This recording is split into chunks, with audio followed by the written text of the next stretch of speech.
Hoy la Escuela Superior de Medicina realiza una jornada de capacitación. Esta jornada está pensada para las residencias de adultos mayores, la residencia de larga estadía para adultos mayores, dentro de esta contingencia de la pandemia por el COVID-19. La intención es darle herramientas a las residencias para que prevengan el ingreso de la enfermedad dentro de la institución. Así que esto lo hacemos en coordinación con Inspección General, la Subsecretaría de Inspección General de la Municipalidad y con la Secretaría de Salud. Bueno, ahora me voy a colocar el barbijo y vamos a dar inicio a las charlas.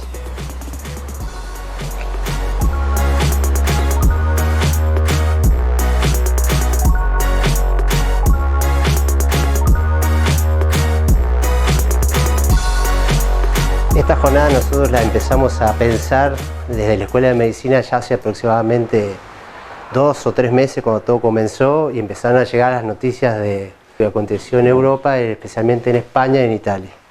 Y yo ya sé que las residencias para mayores están tomando un montón de medidas, que hay muchas de las cosas que nosotros vamos a charlar acá, ustedes ya las hacen. Una de las cosas que ha logrado la pandemia es que se ponga el ojo en las residencias para mayores. Obviamente del número de residencias y la cantidad de residencias que hay en proceso de habilitación y muchas otras que son ilegales, ¿no?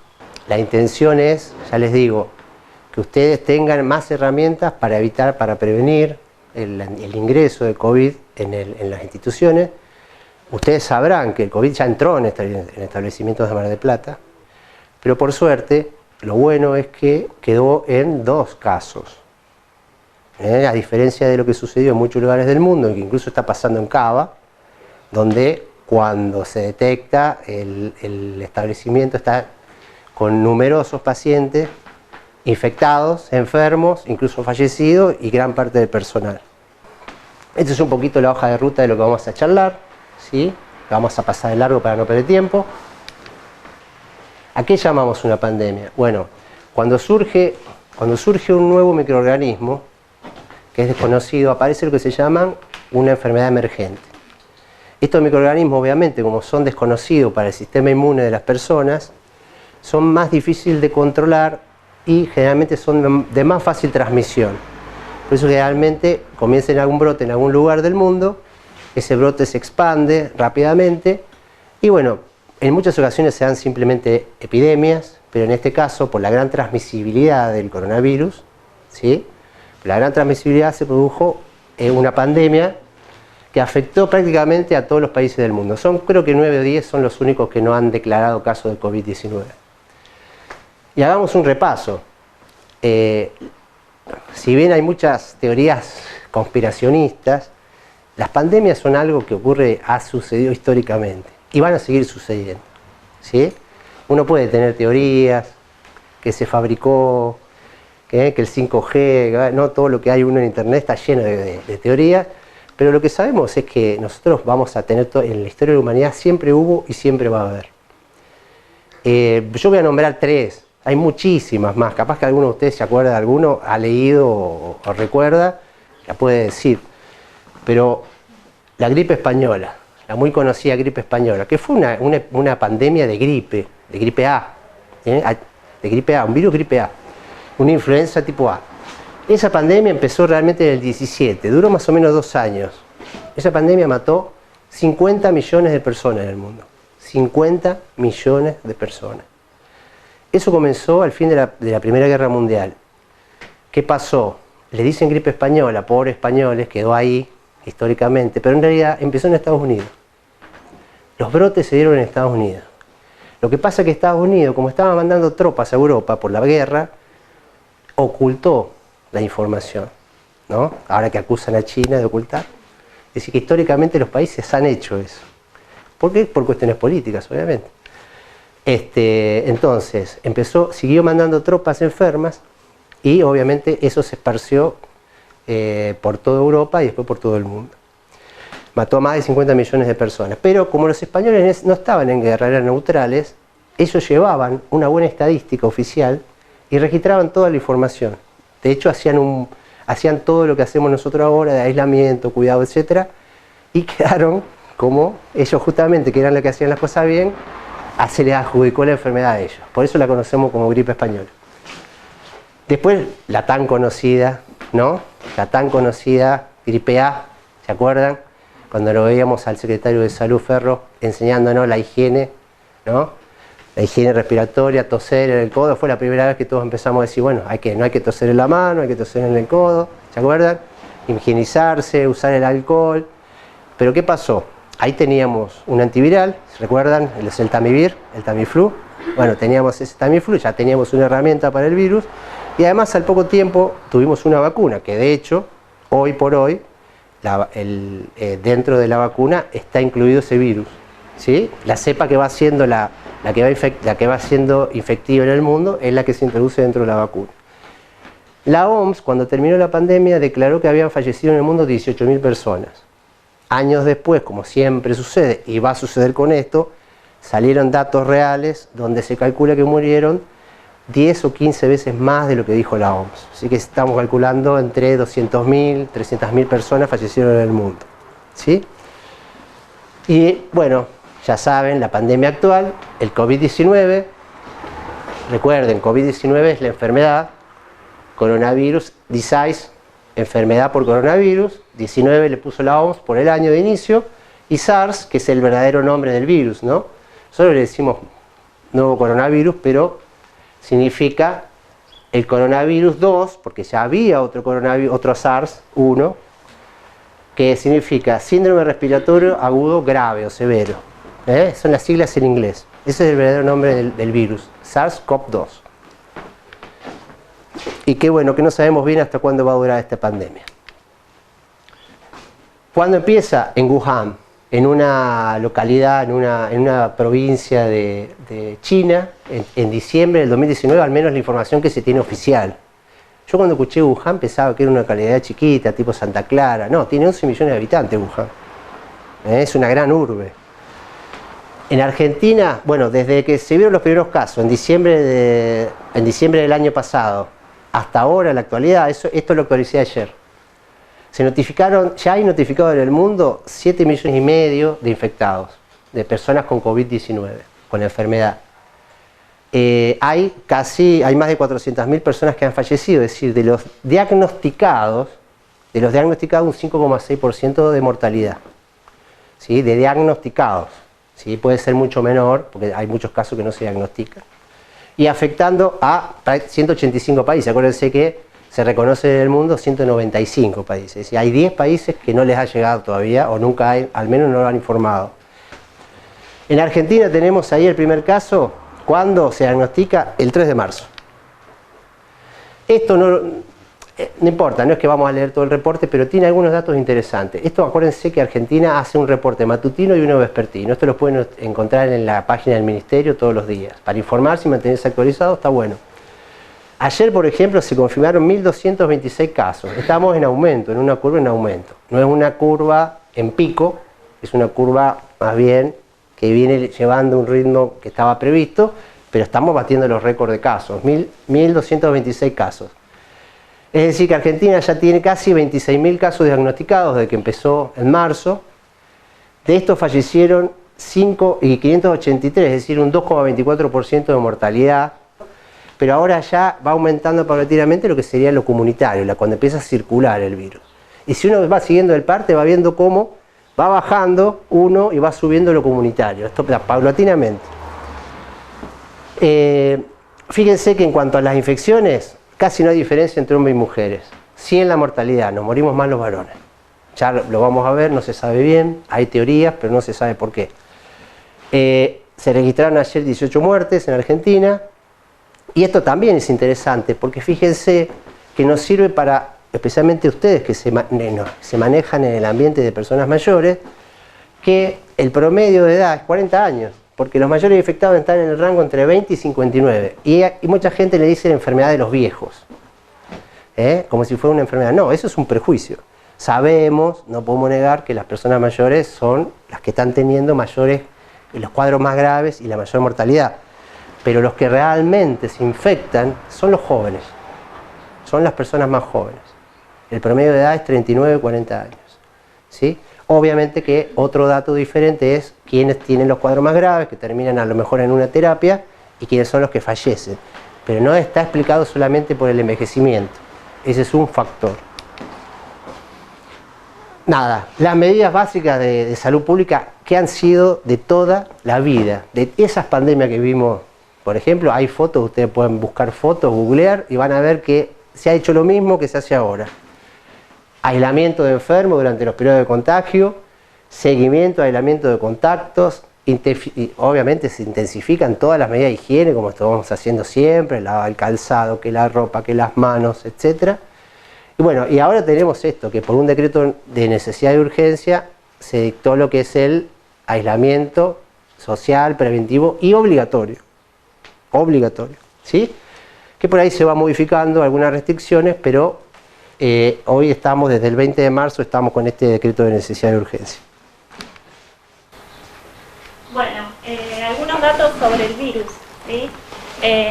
Actualmente se sabe que el reservorio del virus es el hombre, ¿sí? Inicialmente se había hablado de algunos reservorios animales, pero hoy en día la fuente de infección es el hombre. Y hay dos mecanismos de transmisión del virus que son los principales.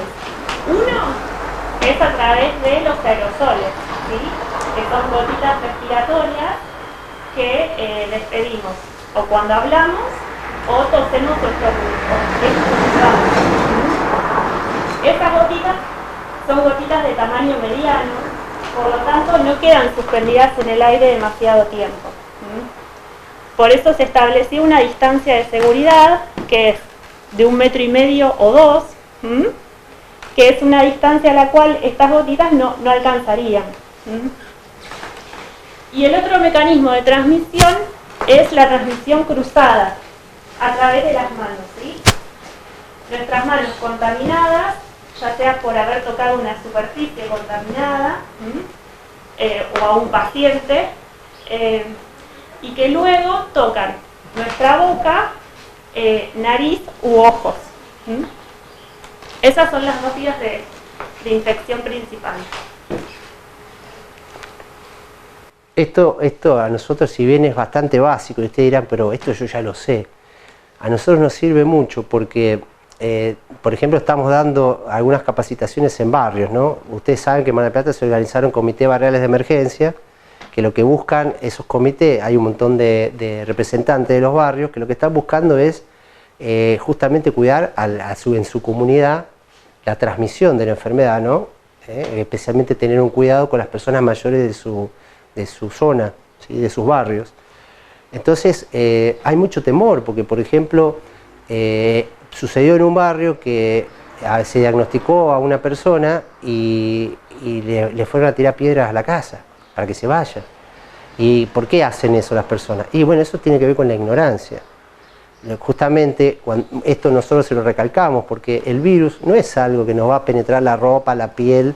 Entonces, aunque sea muy básico, hay que recalcarlo, porque sabemos que la única manera que puede entrar el virus es si una persona que está contagiada nos habla cerca o nos tose cerca y tiene un contacto en forma directa, esas gotitas con nuestros ojos, nuestra nariz, nuestra boca. O la otra manera es que nosotros toquemos una superficie contaminada o esa persona que está contaminada y nos va a atravesar la piel. Por lo tanto, con el solo hecho de que yo me higienice, la simple higiene de mano, agua y jabón, con un buen procedimiento, donde no queden zonas sin higienizar, yo elimino el virus. Es decir, si hay algo que tiene bueno el virus, que si podemos decir que este virus tiene algo bueno, es que es muy sencillo de destruir. Con alcohol se destruye, con agua lavandina se destruye, y lo más efectivo de todo es el agua y el jabón. Entonces, nosotros le hacemos mucho hincapié en los barrios a esto, porque qué temor le pueden tener a un vecino que está en su casa haciendo una cuarentena que tiene COVID-19. No hay el más mínimo riesgo para nadie. Hasta incluso puede estar con otras personas conviviendo, aislado en su habitación, mientras el resto tome las medidas pertinentes para prevenir la infección, nada más. Entonces, esto parecen cosas muy elementales, pero hacemos mucho hincapié sobre eso porque son fundamentales, ¿no? Sí, por ahí se pueden contaminar las superficies, como pueden ser, por ejemplo, una mesa de uso común en una residencia, y también los objetos que se utilizan, el tensiómetro para medir la presión o el termómetro, si se van pasando de paciente en paciente. bueno, esos objetos también hay que tenerlos en cuenta. Bueno, algunos aspectos clínicos del coronavirus. El periodo de incubación se dice que va desde un día hasta 14 como máximo.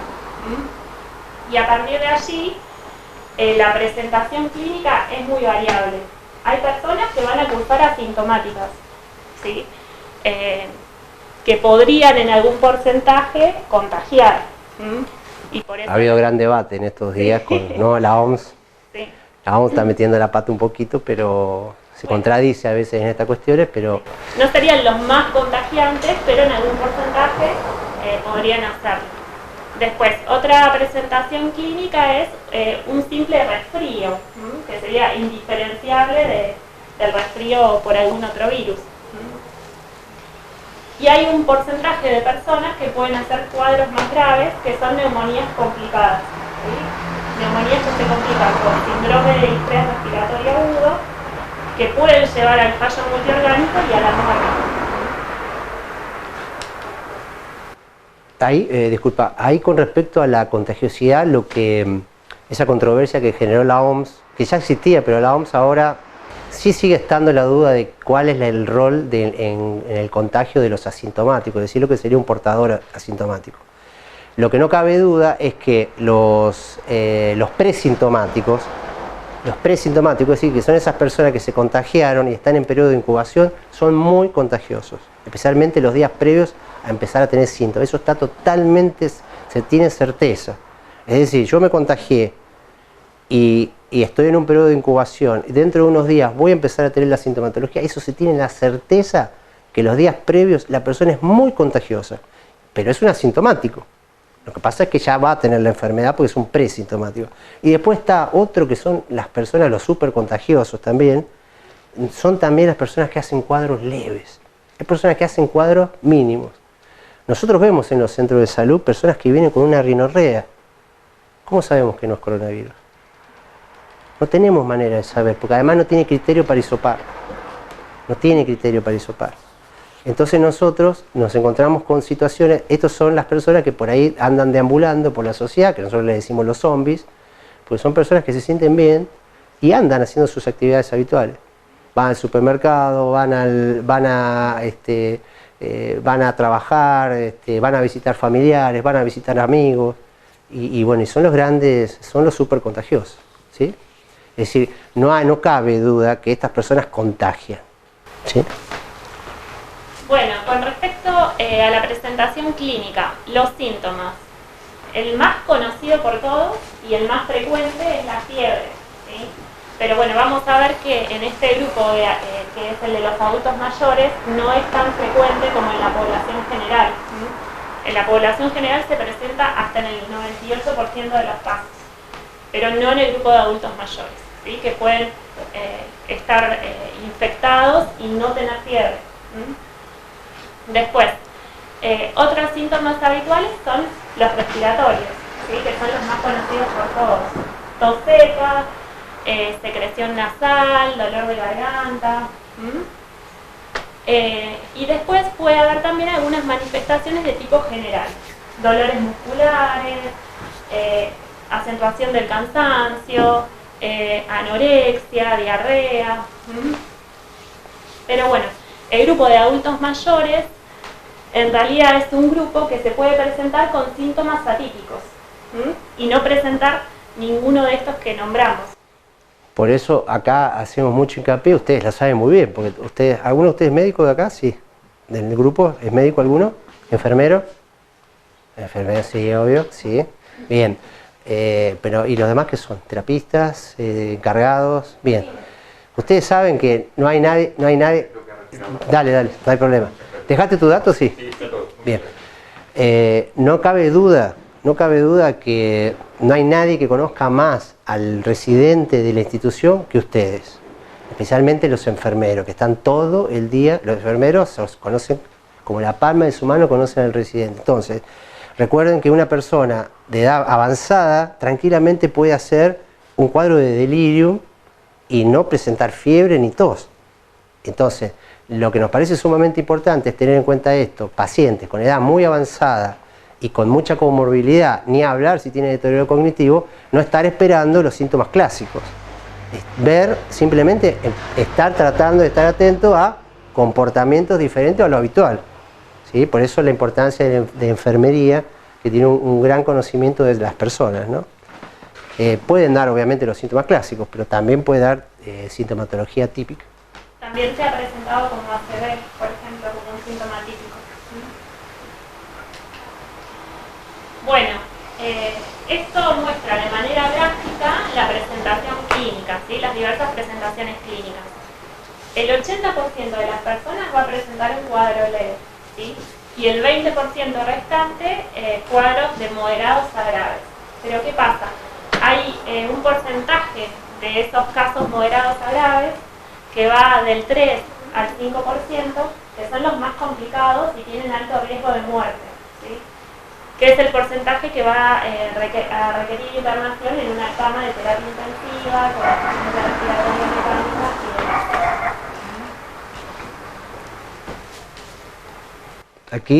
Aquí, pásame la posta. Gracias. Voy a higienizar. Acá es lo que hablamos al principio. Fíjense qué interesante estos gráficos. El 90% de los fallecidos en el mundo son mayores de 60. Lo que decíamos hoy. No podemos negar que las personas que tienen los cuadros más graves y los que terminan falleciendo son las personas mayores de la sociedad. Entonces, pero fíjense, esto sería una tasa de mortalidad por edades, fíjense, por décadas. Fíjense qué baja es en la adolescencia y la infancia, aunque ayer murió un chico de 7 años en Argentina, pero eso tiene una explicación. No sé si se enteraron que murió ayer un chico de 7 años, la persona más joven que falleció en Argentina. Una chica, creo que fue una nena. Fíjense cómo, entre 60 y 69, cómo se hace más grande la barra. Fíjense entre 70 y 79, cómo ya se prolonga mucho más. Y fíjense cómo crece la tasa en mayores de 80, que ahí está el mayor número de fallecidos. Ahora, ¿podemos achacar toda esta causa de alta mortalidad al envejecimiento? No.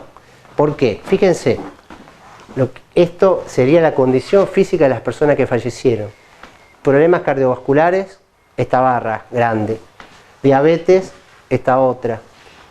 Otras enfermedades respiratorias, pueden ser asma, EPOC, etc. Obviamente que son generalmente cuadros importantes, graves. La hipertensión arterial, se incluye la obesidad, etc. Hay muchas más. Obviamente están los inmunodeprimidos, están en tratamiento, HIV, tratamiento con elevadas dosis de corticoides, oncológicos, también se incluyen en otros. ¿Sí? Entonces, fíjense, esta combinación es lo que hace la alta mortalidad. Una persona de 80 años con comorbilidad lo hace ser justamente el más vulnerable para incluir esta enfermedad. ¿Por qué? Porque en realidad el virus, la mortalidad no depende del virus, depende del huésped. Depende del huésped. Entonces estas combinaciones son las letales. Y por último tenemos lo otro, que si sos varón tenés un poquito más de posibilidades de que se hacer cuadros graves y de mortalidad. Entonces si sumamos edad avanzada, comorbilidad y que ser varón, tenemos la más posibilidad de que el cuadro sea un cuadro severo, tal vez en terapia y tal vez que termine falleciendo la persona. Esto es una foto del diario La Capital del año 2017. Tiene errores. ¿Por qué? No había tanta población, no sé ahora. Recuerden que este año nosotros teníamos el censo del 2020. El censo, que el último fue en el 2010. Por lo tanto, no tenemos datos exactos de la población marplatense, tampoco tenemos datos exactos de la población mayor. ¿Sí? Pero bueno, esto fue lo que publicó en el 2017. Esto se basó, yo después lo busqué, en un estudio de la UCA. En realidad, el periodista que lo publicó se equivocó, porque la UCA no había dado datos tan elevados. No sé de dónde cómo se fue la confusión, porque da un montón de porcentaje, agarró alguno equivocado. Lo que decía la UCA en ese momento, que Mar del Plata llegaba a cerca de un 20% de población mayor. ¿Sí? De todas maneras, aunque fuera 20 o fuera 25, es elevadísimo. Mar del Plata es un polo gerontológico. De ahí la importancia de esto. Mar del Plata es el polo gerontológico, el segundo después de Cava. ¿Podemos decir 1 cada 4? ¿Podemos decir 1 cada 5? No importa. Es altísima la proporción de mayores que hay en la ciudad de Mar del Plata. De hecho, Tampoco se tiene registro exacto de la cantidad de residencias para mayores, pero el número oscila en 150, 160, ¿sí? Todos esos datos se van a tener bien ahora porque puso sobre la mesa la problemática de los mayores y de la residencia esta pandemia. Titulares de Europa. Fíjense esto, terrible.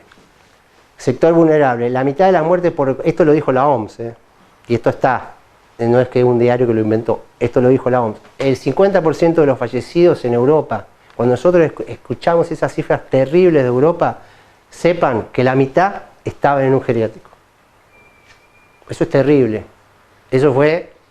Ellos ya han puesto ya el nombre, ya han puesto su propio nombre, geriatricidio. ¿Por qué? No se previó nada. Obviamente le pasó a toda Europa, los agarró a todos sin preparación, pero peor fueron las residencias para mayores. ¿Sí? No había protocolos, se elaboraron tarde, no hubo capacitación, no hubo preparación, se actuó mal, no se coordinó bien con los hospitales, con los servicios de emergencia. Fue un caos. Ustedes habrán escuchado un montón de historias terribles de lo que pasó en residencias para mayores, ¿no? De casos de residencias donde murieron todos los residentes. Todos. ¿Sí? Todo el establecimiento para mayores, todos murieron. Es decir, son situaciones que nosotros creemos que acá no van a pasar y obviamente no tenemos que dejar que pase. Esta es peor, porque España fue el que más sufrió. En este momento, no sé si están informados, España tiene una catarata de juicios. No puede parar. Para colmo, es decir, lo que se cree es que, si bien ahí dice 70, algunos dicen 60, algunos dicen 65, no se saben las cifras oficiales, porque para colmo la información oficial siempre te baja las cifras. Entonces, el otro día se generó un escándalo porque un periódico publicó protocolos donde había criterios de restricción para no derivar, donde le mandaban a los establecimientos y le decían, si el paciente tiene deterioro cognitivo grave, si el paciente tiene esto, no derivar. No derivar a un hospital. No sacarlo, se tenía que morir en el establecimiento. Ahora, por ejemplo, el asesino es el dueño del geriátrico. No, es que llamaban y no lo iban a buscar. Perfecto, por eso, entonces digo. Le pasaron la bola al geriátrico, pero... Debería de alguna forma el Estado de la Justicia española, quien sea, decir, señores, no proceden esta cantidad de juicios. No, es que ya te digo... Es posible que nos digan que somos los asesinos. La pospandemia, no, ya te digo, hay juicios a dueños de geriátricos, a los geriatras que trabajaban muchas veces como directores médicos, a sanidad, que sería salud, ¿no? A sanidad, especialmente el problema más grande lo tiene Madrid, porque esos protocolos salieron en Madrid, que fue una de las ciudades que más muertos tuvo en residencia para mayores. A sanidad, incluso al gobierno.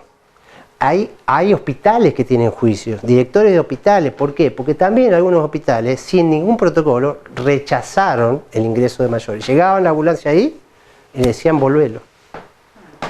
Es decir, hay anécdotas terribles, como para hacer una película de terror. El hospital tiene la capacidad colmada de camas necesarias para atender. Sí. Y de repente dice, ¿dónde lo pongo? ¿En el patio? Tipo, no, seguro. no. Te tengo que rechazar. Sí, está bien. Sí. Si no, está bien, porque estas cuestiones, es más, este protocolo empezó a girar en algunas instituciones que lo niega, la sanidad de España lo niega, pero ahí están fotos, hay documentos. Ellos dicen que son fotos de un borrador que nunca se llegó a enviar. En cambio, el periodismo dice que sí, que eso no es un borrador, son protocolos que llegaron a la residencia, donde había una lista de personas que no había que derivar. Eso, desde el punto de vista ético, no se puede hacer. No se puede hacer. Desde el punto de vista ético, no se puede. Por eso yo digo, esto va a generar una gran polémica que ya está, y va a generar un montón de juicios que después se verá cómo se resuelven. Pero eso es lo que está pasando ahora en Europa. En España especialmente. De todas maneras, es verdad lo que decís. Lo que le pasó a ellos es que cuando tuvieron el sistema saturado, ya no había dónde meter a la gente. No había dónde meter a la gente. O sea, si conocíamos el problema, pero no lo conocían. No lo conocían. Fue un baldazo de agua que llegaron. No lo conocían. No lo conocían. Nosotros tuvimos la suerte de trabajar con el diario del lunes. Claro. Pero si no, nos hubiera pasado. A nosotros, sí. Guardia a la mitad argentina. Por supuesto, pero no te olvides que Cava y Conurbano Bonaerense están en una situación parecida. Pero son 16 millones de tipos. Claro. Y están todos concentrados. Por eso te digo, que ojo, porque si las cosas no se hacen bien... ¿Por qué pasó más en Madrid? No, sí. Sí, aparte es uno de los... ¿Por qué no pasa en Las Heras? No, sí. Porque bueno, hay gente. Sí, sí. Sí, España tiene un poquito más de habitantes que nosotros. Es más chiquitito, es un estado mucho más chiquito, el espacio, la región, y son creo que 46 millones de habitantes. Más o menos, algo así. Pero bueno, igual hay que pensar que tuvieron falta de previsibilidad, sí sabía lo que se estaba pasando en otros lugares del mundo y se actuó tarde también, ¿sí? Acá. Y allá. Allá. Pero acá no, No, acá no. Acá por eso les digo, nosotros tenemos esa ventaja. Y el hecho que ustedes estén acá es la ventaja que tenemos, la estamos aprovechando. Ocupando el tema. Claro, porque estamos ocupando del tema. Que es lo que allá nunca llegaron a hacer. Por ejemplo, ¿qué hizo una residencia geriátrica para que se le mueran todos los pacientes? ¿Qué hicieron? Que es todo mal. No pudieron derivar pacientes, no sabían a dónde tenían que llamar, no sabían. Yo he leído. Seguramente no estamos hablando de una residencia de 20 personas, capaz que son 80, 100, porque Sí, son muy grandes. sí, son grandes porque además España es uno de los países más envejecidos del mundo. Viene Japón y viene España. Es decir, terrible la cantidad de personas mayores que hay en España. Para que se le mueran todos. ¿No? Todos, pero también hubo incluso creo que fue ese, yo he ido leyendo, porque buscando un poquito en esto, hubo casos donde todo el personal se fue del establecimiento, por una cuestión de que se generó un pánico. Así que han ocurrido situaciones que yo creo que a futuro vamos a tener tantas películas de estas cosas, películas de terror obviamente, ¿no? Porque esta pandemia ha generado cosas insólitas.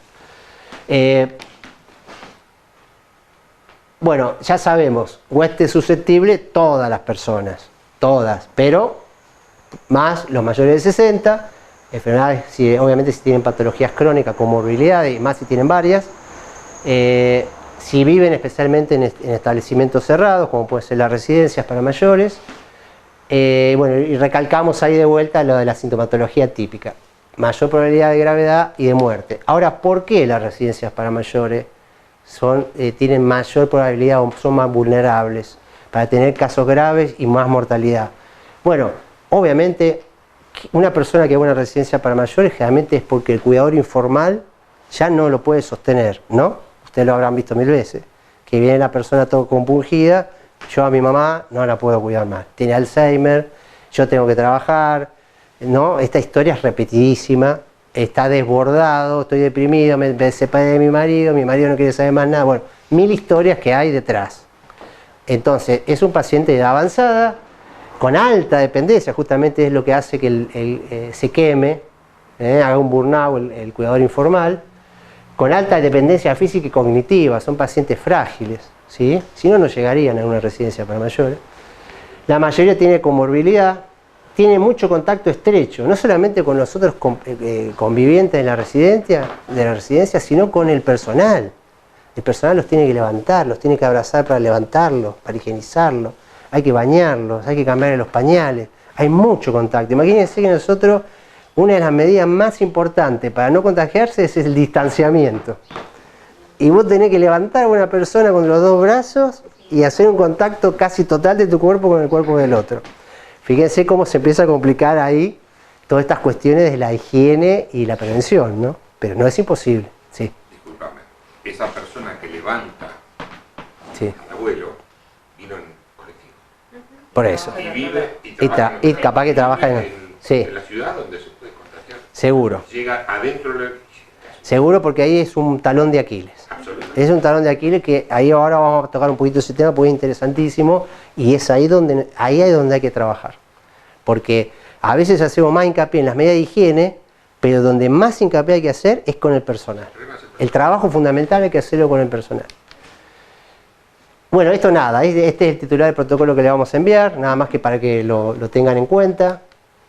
Y estos serían los objetivos. Los 3 fundamentales: que no entre al establecimiento la enfermedad, el COVID-19, que no se disemine en caso de que entre dentro del establecimiento, ¿sí? Como pasó en los casos que hubo acá en Mar del Plata, por suerte se generaron derivaciones rápidas y no se diseminó, y evitar la salida del virus de la residencia y posterior contagio de estos establecimientos, como puede pasar, como decías vos, tengo un trabajador que por ahí termina el horario acá en este establecimiento y se va a otro establecimiento para mayores tal vez, o no, o capaz que trabaja en otro establecimiento de salud diferente. Bueno, aquí esto es interesante. ¿En qué sentido? Nosotros lo que le proponemos en el protocolo es que tiene que haber un coordinador. Ustedes me dirán, ¿y quién puede ser el coordinador? Tiene que ser una persona que esté permanentemente en el establecimiento. Algunos decían, ¿tiene que ser los médicos? No, no, tiene que ser la persona que está siempre, o el que todos los días o muy frecuentemente en el establecimiento. ¿Por qué? Porque es el que tiene que llevar la batuta y controlar que todo esto se realice. Porque, ¿qué pasa? Lo que suele suceder es que a la medida que va pasando el tiempo y las cosas van funcionando bien, te relajás. Uno se va relajando, baja la guardia. Y esto yo lo veo con mis compañeros yo trabajo en un centro de salud municipal. Y esto yo lo vi, cuando nosotros empezamos los primeros 15 días, y era barbijo, lavamos la mano cada 30 segundos, no nos acercábamos a 5 metros uno del otro. Y ahora uno ya ve que la gente se saca el barbijo, se pone a tomar café y charla con el otro, claro, y ya no se higieniza tanto, lo empezás a ver, entonces vos te dices, no, pará, no podemos estar charlando sin el barbijo los dos, no, pará, mate, epa, y no, pero cada uno está usando su mate, sí, pero están a 20 centímetros de distancia uno del otro, se sientan alrededor de una mesita, y el higiene, y uno empieza de a poquito, sin darse cuenta, se va relajando, ¿no? Ni les digo cuando uno atiende a los pacientes, ¿no? Al principio nos poníamos todo el equipo y ahora ya uno empieza, no, lo voy mirando así, pero ahí ya uno se olvida de hacer la higiene previa de mano. Entonces, bueno, estas son las cosas que no hay que aflojar, menos en una residencia para mayores, menos. Es decir, es el lugar donde se va a hacer más estricto, mucho más meses, porque mientras la población cada vez se va haciendo esta famosa desescalada en estas fases, y se van avanzando y la gente ya empieza a salir a correr, ya empieza a poder hacer compras, ya de a poquito, cuando queramos acordar, van a estar gente yendo a gimnasio o yendo a restaurantes, pero los establecimientos para mayores va a seguir con muchas restricciones. Esto sépanlo. Por lo tanto, el esfuerzo de la residencia, que ya es muy grande, va a seguir siendo, por tiempo más prolongado, exigente. Porque van a seguir teniendo al grupo más vulnerable. ¿Sí? Recuerden que los jóvenes, lo que dijimos, se contagian, pero en general hacen cuadros leves o asintomáticos. Cosa que no suele suceder con el residente típico que tiene todos esos factores de riesgo que están dentro de un establecimiento para mayores. Entonces, ¿qué tiene que monitorizar ese coordinador? Bueno, primero capacitar. La idea es que hay que hacer capacitaciones. Esto que estamos haciendo nosotros con ustedes lo tienen que multiplicar y lo tienen que repetir. Al personal hay que capacitarlo. Acuérdense que los conocimientos del personal son muy variados. El personal es muy heterogéneo. El personal puede ser de una mujer de limpieza a una cocinera, hasta un médico, un enfermero, un cuidador, un auxiliar. Es muy variado el personal. Un terapista, ¿no? Entonces, lo que para nosotros puede por ahí ser algo muy básico y conocido, para otra persona puede ser totalmente desconocido. ¿Sí? Y ahí están los principales errores que se suelen cometer. Hay que capacitar al personal permanentemente, no solamente estar machacando y permanentemente sobre el personal para que no se relaje, sino que hay que primero capacitarlo. ¿Sí? Entonces, ¿qué tenemos que monitorizar? El tema del régimen de visitas, que después vamos a charlar un poquito, porque por ahí con el tiempo esto va a haber que buscarle alguna vuelta por la repercusión en los residentes. Esto ha sido muy estricto, es muy estricto en general y está bien que haya sido así, pero con el tiempo eso es poco llevadero en la práctica. Esto ya no, hay residencias que nos han dicho que tienen residentes, que no comen, que no se quieren levantar de la cama, ¿no? Entonces empiezan a ver un empeoramiento de los cuadros depresivos, están viendo un empeoramiento de los cuadros de deterioro cognitivo, de los que ya tenían deterioro. Obviamente están viendo pacientes que estaban acostumbrados a hacer gimnasia, terapia, pérdida de masa muscular, ¿sí? Sarcopenia. ¿Qué nos pasa con un paciente con 3, 4, 5 meses sin hacer actividad física de 90 años? No se levanta más. Es decir, está bien que no los dejemos enfermarse desde el punto de vista biológico, biomédico, pero la parte psíquica y social forma parte de la salud también, ¿no? Entonces también tenemos que ver qué tipo de pacientes nos va a quedar dentro de 6 meses. Entonces por ahí vamos a tener que ir pensando estrategias, aunque tengamos protocolos muy rígidos, muy estrictos, vamos a tener que ir pensando estrategias a futuro, porque les vuelvo a repetir, mientras la gente ya está saliendo a correr, va a empezar a ir a los bares, va a empezar a hacer gimnasio, en las residencias esto va a seguir siendo estricto. Pero va a haber que empezar a buscar mecanismos sin dejar las restricciones ni las medidas de bioseguridad, donde podamos mantener a nuestros residentes con un grado importante de mantenimiento de su salud, que va más allá de lo biológico, que va más allá de una infección, ¿sí?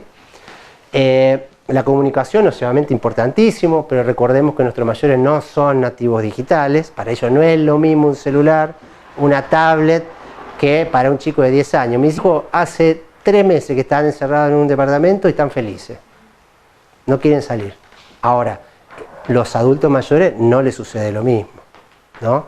Aunque sirve, y esto obviamente hay que estimularlo, y hay que explotarlo, y hay que llevarlo al máximo posible, mensajes, videollamadas, mensajes de texto de los familiares, mensajes de audio de los nietos, esto es buenísimo, sirve, pero no alcanza para ellos.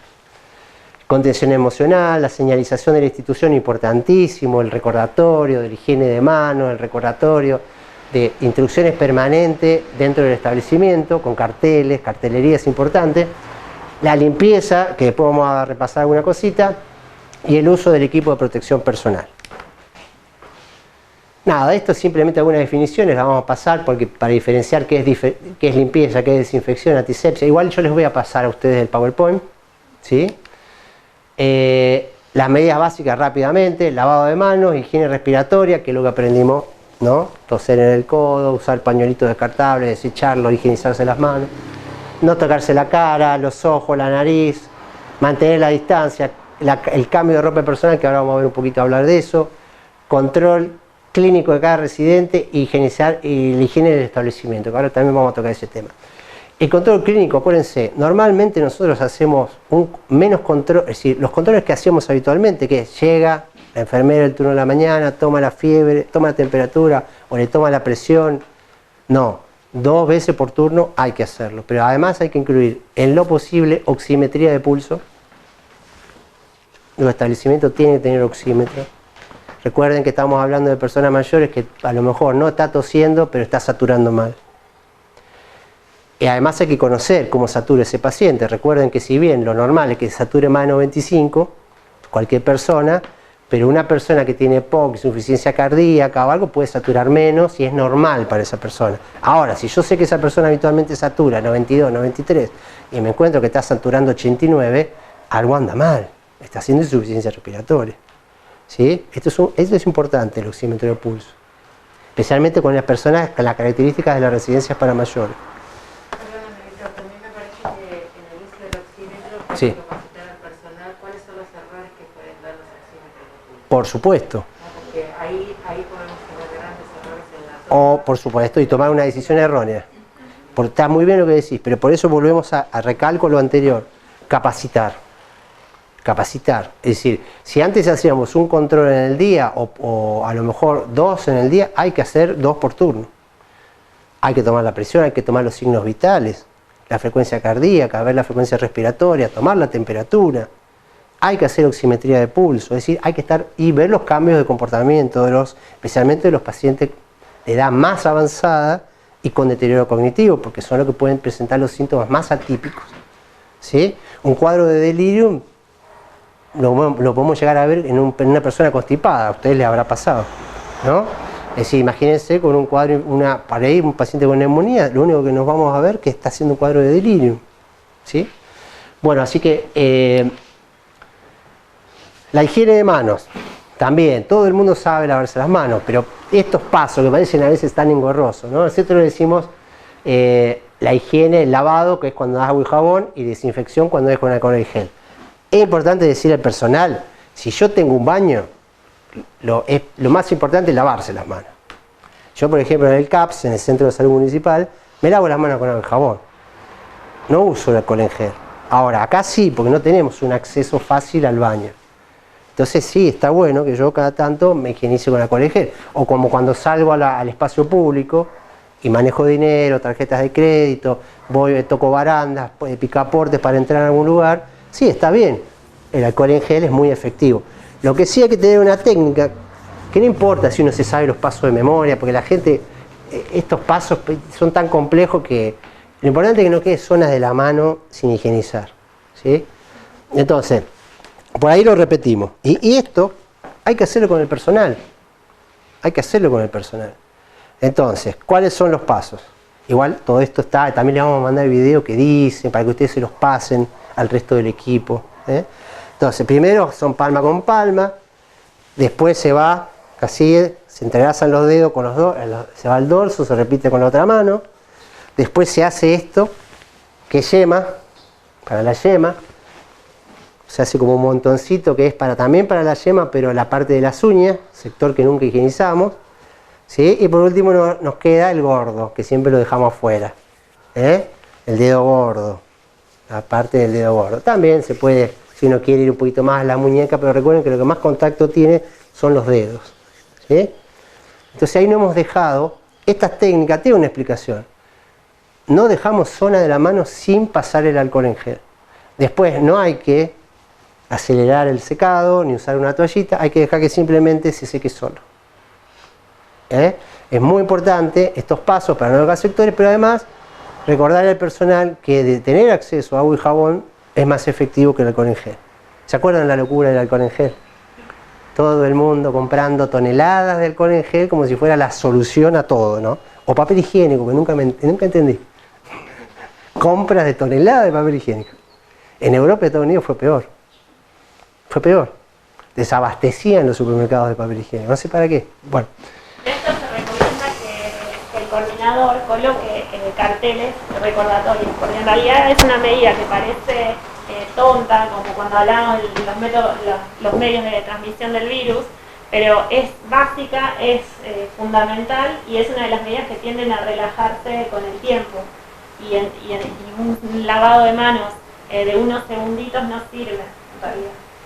Sí, hay que tratar de decirle al personal que por lo menos 30, 40 segundos tiene que durar, ¿no? Haciendo todos los pasos. No importa si el paso tiene un orden determinado. Lo importante es que se hagan los pasos y no dejen sectores de la mano sin higienizar. Los guantes, otro tema. A ver, yo cuando voy al supermercado chino y el supermercado chino, no tengo nada contra los chinos, puede ser cualquier supermercado, y la persona está con guante, y eso es lo más asqueroso que puede haber. Porque esa persona recibió 200 billetes, 200, 500 tarjetas de débito y de crédito, no se higienizó nunca los guantes o no se cambió nunca los guantes y vos estás recibiendo no solo coronavirus, todos los bichos que vos se te puede ocurrir que tiene un ser humano en las manos, ¿no? Entonces, yo lo que siempre... ahora, las residencias para mayores tienen una diferencia y si yo tengo que higienizar a un paciente que está defecado, orinado, ya es otra historia. Yo ahí estoy usando el guante para una protección mía, porque el paciente tiene un montón de... ¿no? Hay pacientes que están postrados, hay que cambiarlos, o tienen incontinencia fecal, urinaria, bueno, ya es otra historia. Pero en cuanto a lo que es coronavirus, el guante no tiene sentido. Sí tiene sentido en una UCI, en una unidad de terapia intensiva, etc. Yo no uso guante para revisar pacientes. Me pongo obviamente gafas, barbijo quirúrgico. He llegado en algunos casos de pacientes que llegan tosiendo con fiebre a ponerme camisolín, obviamente, cofia, todo el equipo, pero no me pongo, ahí sí me pongo guante. Pero en general todos los pacientes que yo reviso, que son la mayoría de los que reviso, no uso guante, porque después me higienizo las manos. Y además está demostrado que dan una seguridad falsa y que reducen el lavado de manos, ¿sí? Claro, y uno después se toca. Se puede tocar, se olvida, porque tenemos una especie como de tic, de estar tocándonos, ¿no? El cabello, la cara, los ojos. Sería contraproducente. Sí, siguen teniendo las mismas indicaciones que siempre, pero no para prevenir coronavirus. Bueno, nada, y estos los pasos que obviamente al personal que está en contacto con los residentes hay que decirle que hay 5 pasos típicos de la higiene de manos, ¿no? Antes de contactar con cualquier paciente, antes de realizar una tarea, ¿no?, limpia o aséptica. Después tenemos que Obviamente cualquier exposición a fluidos corporales hay que hacer higiene de manos. Después de haber revisado al paciente, cuando revisamos al paciente estamos hablando de le tomamos la temperatura, ¿no? O le tomamos la presión arterial, cualquier contacto, aunque sea mínimo, y después del contacto con el entorno, porque nosotros ¿qué hicimos? Fuimos ahí, agarramos dejamos en la mesita el oxímetro, el tensiómetro, el termómetro, tocamos la mesita, bueno, todo eso, le acomodamos la almohada, bueno, ahí también uno debe, aunque no haya tocado al paciente, tiene que realizar. Entonces, fíjense que parece casi obsesivo, pero capaz que la persona cuando entra en una habitación de un paciente se tiene que higienizar varias veces las manos, ¿sí? También seguimos lo que es evitar la introducción. Tiene que haber suministros, obviamente. Lo ideal, ya saben muy bien, no les voy a decir la dilución, lo sabe todo el mundo. De 60 a 70, acá usamos más del 70%, ya sea la solución hidroalcohólica, que es la más fácil de elaborar. No necesariamente tiene que ser alcohol en gel. Agua y jabón, obviamente, en todos los baños. Y lo ideal es que en cada cuarto, esto sería lo ideal, que en cada cuarto haya, adentro del cuarto y en la entrada del cuarto, haya alcohol en gel. Colocar dispositivos para la colocación. Eso sería lo ideal, porque hay que higienizarse antes de entrar y hay que higienizarse al estar adentro y al salir, ¿no? Vimos los 5 momentos ideales de la higiene. Ahí también responsabilizar a una persona que garantice que esto se cumpla, o sea, que estén el jabón, las toallitas de papel y demás. Claro, que es el rol del coordinador que decíamos. Ojo, nosotros sabemos bien que hay tres turnos generalmente en una residencia, ¿no es cierto? ¿Sí? Entonces, lo que se puede hacer es que no haya una sola persona que coordine. Podemos ir designando por turnos una persona que sea la encargada de verificar que todas estas cosas que estamos viendo acá se realicen. Por eso es la importancia del coordinador. Pero nosotros lo que hicimos es eso, sí, lo que estamos implementando, pero rota. Muy bien. Todas las días hay una persona distinta. Perfecto. Y de esa forma todos se están capacitando. Está muy bien, pero además vos le sacás carga a esa persona, que ya de por sí ya tiene mucha carga. Entonces está muy bien eso, porque además todo el mundo se hace responsable en algún momento. Cada mensual tienes que ir leyendo qué persona en qué turno, y de Estamos- esa forma lo tienen que hacer. Perfecto. Vieron, nosotros lo sabemos, muchas de las cosas que nosotros le planteamos a ustedes ya las hacen incluso mejor. Nos ha servido incluso muchas cosas que ustedes nos han dicho, las hemos incorporado después en el protocolo. Porque el protocolo lo cambiamos 3-4 veces. Porque les hemos ido agregando cosas que han salido de ustedes. Porque nadie mejor que ustedes para decir, no, mirá, eso no es impracticable. Pero hay cosas que nosotros hacemos que son útiles. Entonces nosotros las hemos ido incorporando. Van a ver cuando llegue el protocolo de cosas que no vamos a hablar acá, como es la alimentación y la actividad física, la incorporamos a partir de inquietudes de ustedes. Porque nosotros lo que tratamos de hacer, en la Escuela de Medicina hay nutricionistas, hay profesores de educación física y hay terapistas ocupacionales y hay kinesiólogos trabajando como docentes.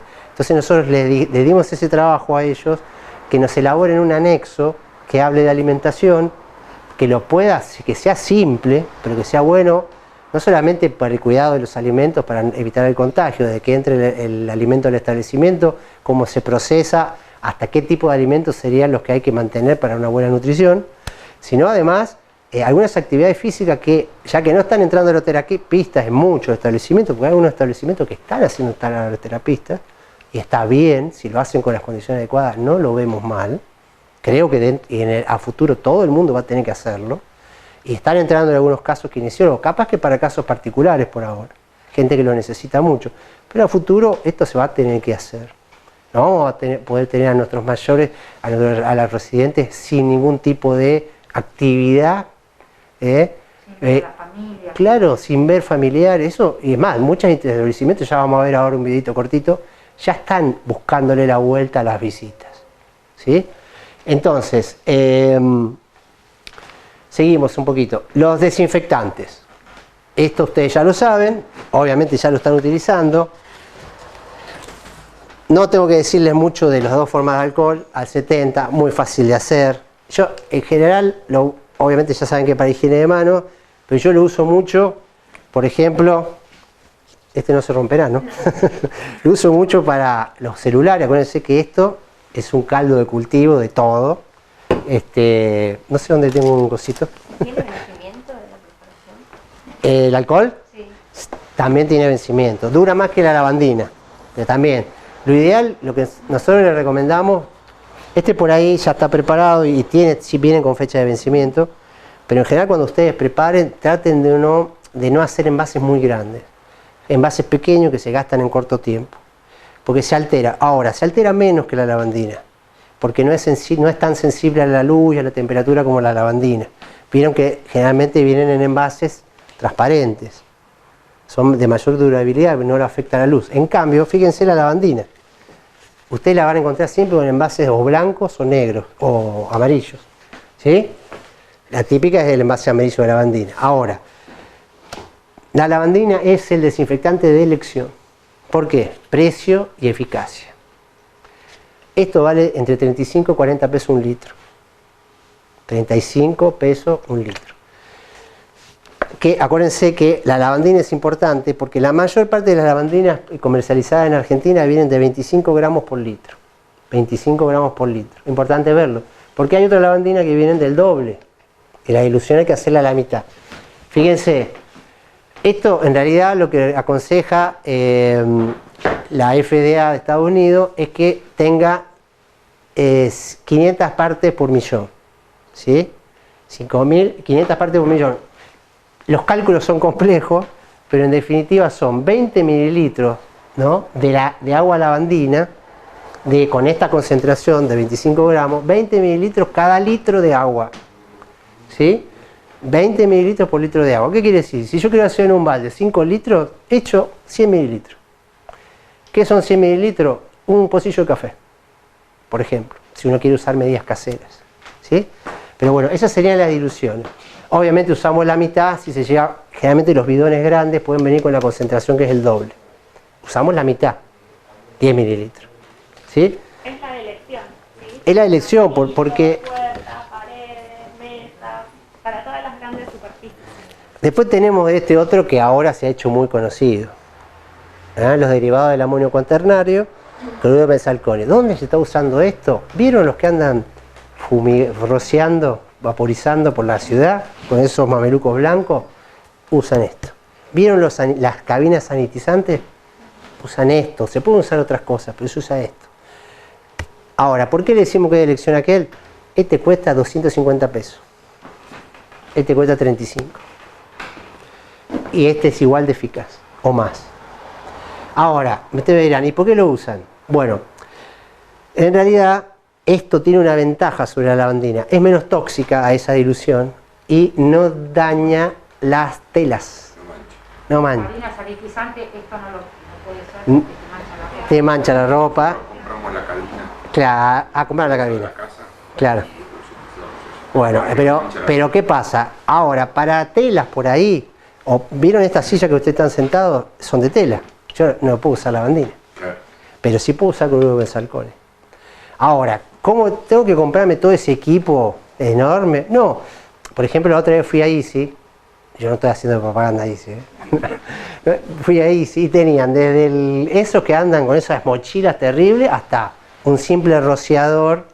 Bueno, de eso tenemos toda la variante. Desde esa mochila terrible hasta un rociador que hasta, ya te digo, lo de la cabina, si uno tiene desde el punto de vista económico la posibilidad, está muy bien.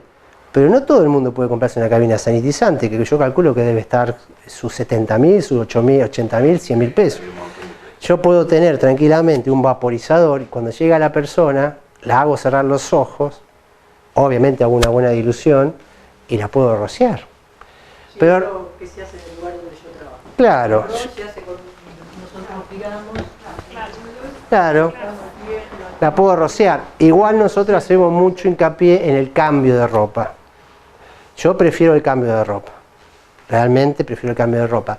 Que el establecimiento organice un mecanismo, una modalidad para que la persona no use la ropa de calle en el establecimiento. Hay que llegar y hay que cambiarse. pero eso cuando nosotros ingresamos, nosotros Sí. tenemos un acceso como de 10 metros, ingresamos, vamos a los vestuarios, tenemos nuestros uniformes, Está muy bien. nuestro calzado. Ajá. Después bajamos, cuando termina la guardia, dejamos nuestro uniforme, nuestro calzado, va al lavadero, lo lavan y al otro día es para la ropa de calle. Que Está muy bien, está muy bien. Cambio, sí, de ropa, sí, sí. Está muy bien, porque en caso de que vos no pudieras dejar la ropa de trabajo, para que generalmente las residencias tienen lavadero, pero supongamos que sea una residencia muy chiquita y no pudiera, hay que meterlo en una bolsa y llevársela.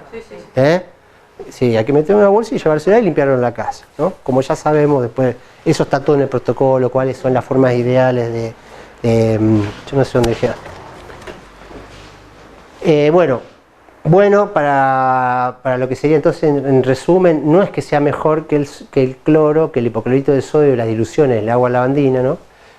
Sino simplemente que por ahí es más accesible. Si yo quiero un taxista, por ejemplo, que quiere, o uno su auto, o las telas, ¿no? Pero para el resto de superficies, picaporte, barandas, pisos, paredes, mesas, superficie de mesa, mesita, el agua lavandina. El barbijo quirúrgico tiene un uso máximo de 4 horas. Más de eso es imposible. Ese es un barbijo quirúrgico, ustedes saben que tiene mayor filtración de partículas, no tiene 100%, ¿sí? No es como un N95 o algunas mascarillas que tienen mayor todavía filtración de partículas, pero sí ejerce una alta protección tanto para la salida como para la entrada, ¿sí? Por eso es muy importante, pero si a esto le sumás que la otra persona también lo tiene, la protección es muy alta. Ahora, son más caros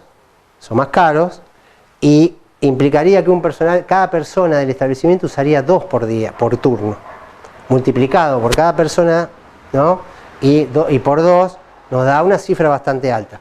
Si bien esto dice otra cosa, si el establecimiento está en condiciones de hacerlo, está bien. Si el establecimiento no está en condiciones de hacerlo, no es un gran problema, porque si no hay casos sospechosos en el establecimiento, se puede usar el barbijo casero bien hecho y bien utilizado. Y recuerden que lo ideal es, igual ahí nosotros le damos ahí algunas formas de hacer barbijo, pero hay miles, porque ustedes ya lo habrán visto, hay un montón en YouTube incluso, y en un montón de revistas, y en los diarios, en todo el mundo, en todos lados nos enseñan cómo hacer barbijo, pero lo importante es que lo ideal es que sean tricapa o bicapa.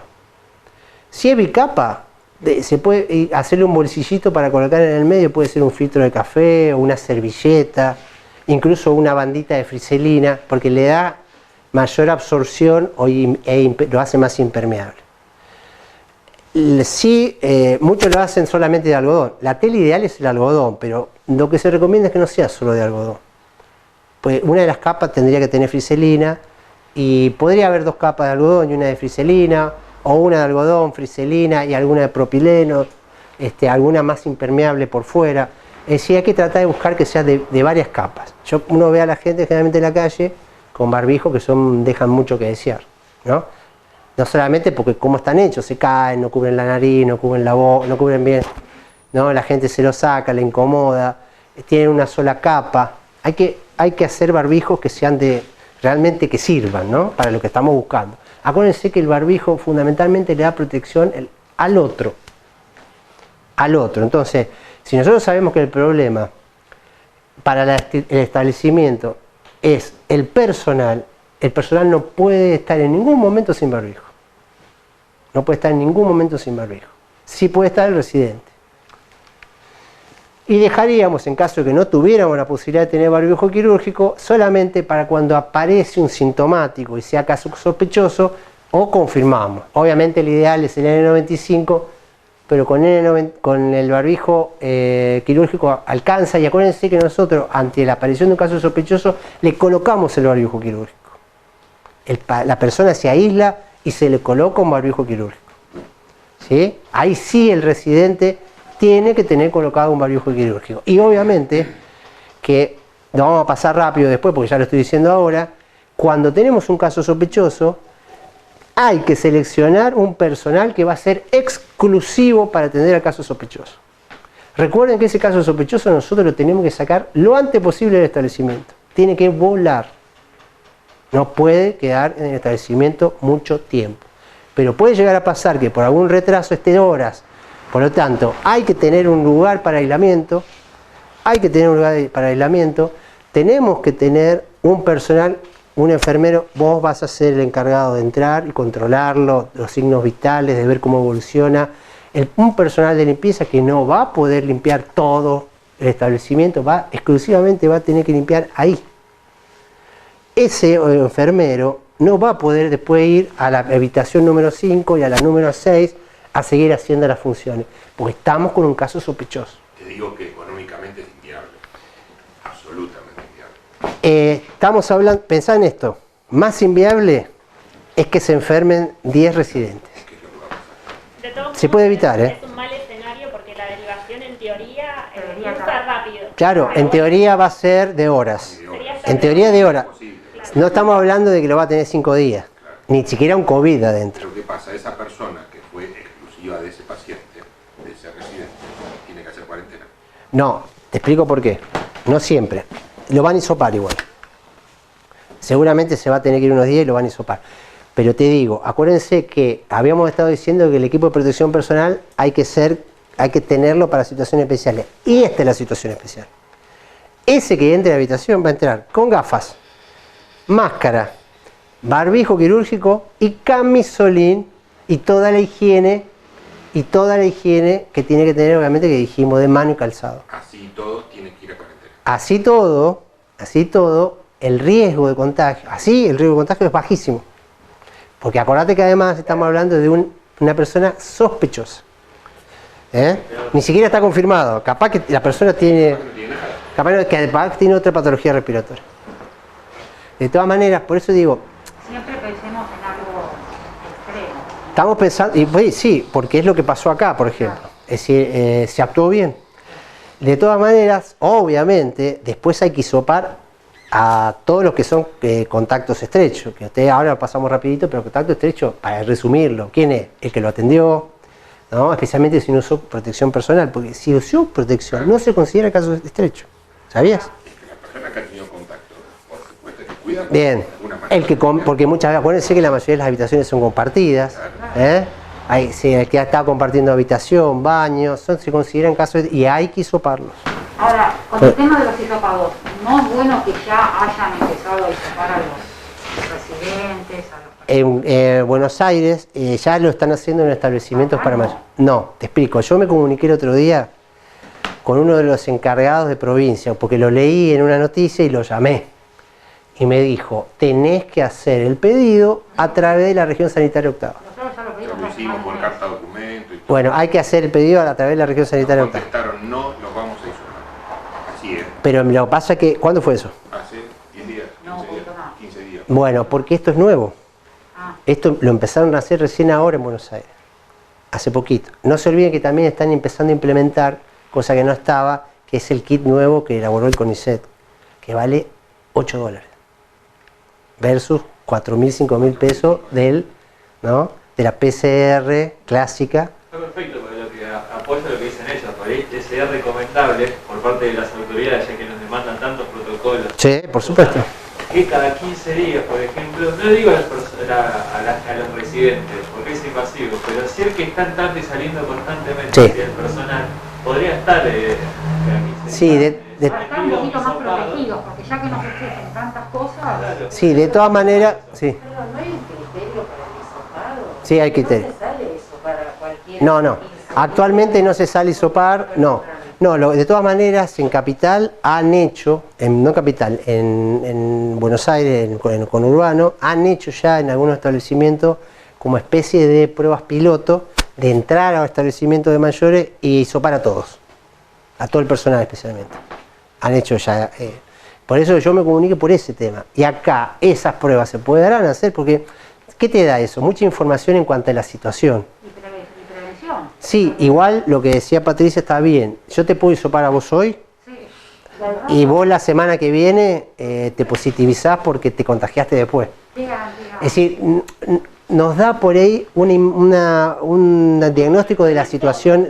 Es un control estadístico, porque Sí. sabemos que cada tal fecha estamos bien, perfecto. Seguimos con las medidas de seguridad. Tal fecha seguimos bien, no seguimos bien, alarma, porque si estamos Bien. asintomáticos ya tenemos una alarma que la otra Está bien. no la activaríamos.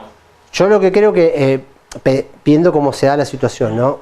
Creo que a lo mejor se puede llegar a lograr que algunos establecimientos sean hisopados así, sí, aunque sean asintomáticos, pero en la práctica no se va a llevar a cabo. Por eso creo que lo esencial es la prevención y la capacitación del personal y ser muy estrictos con el personal. Tienen que entender que el resto de la población va a estar cada vez con medidas menos restrictivas, pero ellos no. Porque no forman parte no están en la misma situación que el resto de la población. No es lo mismo atender una librería que ser personal de una residencia para mayores. Yo tengo una consulta. ¿Se sabe cómo fue el contagio en la institución geriátrica de la abuela que falleció, por ejemplo? No se sabe. No se sabe. Han sido muy herméticos. Y hay una sola persona. Han sido muy herméticos. Es más, yo me enteré, sé cuáles son las dos residencias, sí, y me enteré, pero es todo off the record porque por una manera, de un lado estuvo muy bueno. Recuerden lo que pasa cada vez que los periodistas se enteran que hay un establecimiento para mayores que tiene un caso y te incineran. Quieren hablar con el director, quieren hablar con la dueña, te ponen 3 móviles en la puerta de la residencia. Obvio. Y sí, porque te dice, hubo negligencia, ¿qué errores se cometieron? ¿Tenían protocolo? Yo le comento una experiencia muy breve. A nosotros, ¿qué nos pasó? Tuvimos un abuelo que se sentía mal. Sí. No estaba deshidratado, entonces se le complicaba la alimentación y demás. Llevamos a la emergencia para que venga y le pongan un suerito en el momento, no teníamos enfermero nada en ese momento. Vienen, pero no sé por qué deciden llevárselo. Se lo llevaron al HPC en ese momento cuando había caso. Sí. Vuelve y en menos de 24 horas tenía 38,5 de fiebre. Ya. Aislé, contraté 3 enfermeras para los 3 turnos, tuve a las personas completamente, hice un hisopado para prevenir. Lo pagaste vos. Exactamente, el sí, bolsillo, para prevenir, sí, todo esto que estamos hablando ahora. Sí. Me cayó una fortuna. Sí. Y por suerte salió negativo, relajamos, terminó y volvimos a... ¿Solo fiebre tenía? ¿Cómo? ¿Solo fiebre? Sí, obviamente, después con la medición del doctor y todo, día a día, además que teníamos que esperar los resultados, fue justo... Porque viste que ahora... Entonces se dilató más. Claro, porque viste que ahora por ahí los criterios para hisopar son un poquito más sencillos, porque por ahí fiebre y vos podés aducir que está con dolor de garganta, hay que hisopar. Sí, exactamente. Porque está con criterio. En una institución y yo hisopo. Pero lo que te estoy diciendo yo es que se tiene que hacer cargo el Estado del hisopado. Sí, pero no voy a esperar. No, porque en teoría, si funciona, como tiene que funcionar, llamando a quien hay que llamar, que ahora vamos a ver dónde, con los criterios tiene que ser hisopado en el momento. Claro, pero pero no tiene que haber, no tiene que haber. Sí, la hay, pero ya te digo, estamos... de todo esto es el titular del hogar. Claro, después nos Sí, ponemos a eso. si se hacen las cosas bien, no, por eso hay que hacer las cosas bien. Hay que hacer las cosas. Porque además, te explico, ahora hay un mail, fíjense, hay un mail que yo les voy a dar que es de inspección general. Si vos tenés un caso sospechoso y le escribís, tengo un paciente de 80 años que tiene tos y fiebre, llamé al 107, vos quedás registrado que hiciste en el momento lo que tenías que hacer. Las llamadas del 107 quedan grabadas. Es decir, vos hiciste lo que tenías que hacer. Ahora, si el 107 viene mañana, ¿quién es el responsable? No es el establecimiento. Ahora, si el establecimiento, como pasó en Buenos Aires hace poquito, taparon que tenían pacientes con síntomas porque no querían tener problemas, porque no querían salir en la tele, se murieron 4 residentes, se infectó la mitad de los residentes, se infectaron un montón. Bueno, eso es responsabilidad del establecimiento. Hay audios, escuchas, donde la están llamando a la jefa de enfermería o a la coordinadora diciéndole, mirá, no digas nada. Esto está Pepe, no, porque te tiene un resfriadito, no pasa nada. Y todo, y hay un montón de audios que son terribles. En un contexto de pandemia, decir, acá no pasa nada, no digamos nada, es una locura. Tiene juicios, obviamente, ya el establecimiento. Hay responsabilidad interna. Hay una responsabilidad distinta. Pero por eso te digo, estas son las cosas donde vos sí, obviamente, no vas a poder zafar. Porque ahí se rompieron protocolos, se ocultaron información, no se actuó pertinentemente, no se actuó velozmente.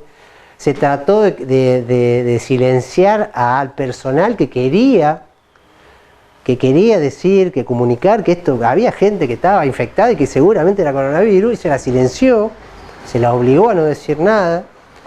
Hubo personal que estaba con síntomas y que se fue al médico y los querían hacer volver porque no tenían personal. Es decir, se hizo todo mal. Peor no lo podías hacer. Hacer volver un personal sintomático Y es un suicidio. Y sí, hacían todos esos audios están. Y hay una causa terrible, porque hubo muertes. Murieron varias personas, varios residentes. Bueno, obviamente que si el personal está sintomático, obviamente lo ideal es que no venga a trabajar y tiene que llamar al 107 o a su servicio médico si tiene alguna ART o tiene alguna prepaga o una obra social, lo que fuere. De hecho, el personal tiene que estar alerta y hacerse un monitoreo también para que no se dé la situación de que teniendo síntomas vaya a trabajar. Bien. Hay que ponerle un límite ahí. Bueno, dentro de la residencia, ya un poquito. Esto es lo que hablábamos recién de casos sospechosos. Alguien me decía, ¿hay criterios? Sí, hay criterios. Creo que era vos, Patricia. Este criterio es viejo, porque cambió ahora hace unos días. Acuérdense que esto es dinámico. En el protocolo ustedes van a tener esto, pero ustedes esto lo pueden entrar al ministerio y cada tanto, más o menos cada 15 días, se va agregando y se va modificando. Y se va haciendo más accesible el hisopado. Ahora ya no es así.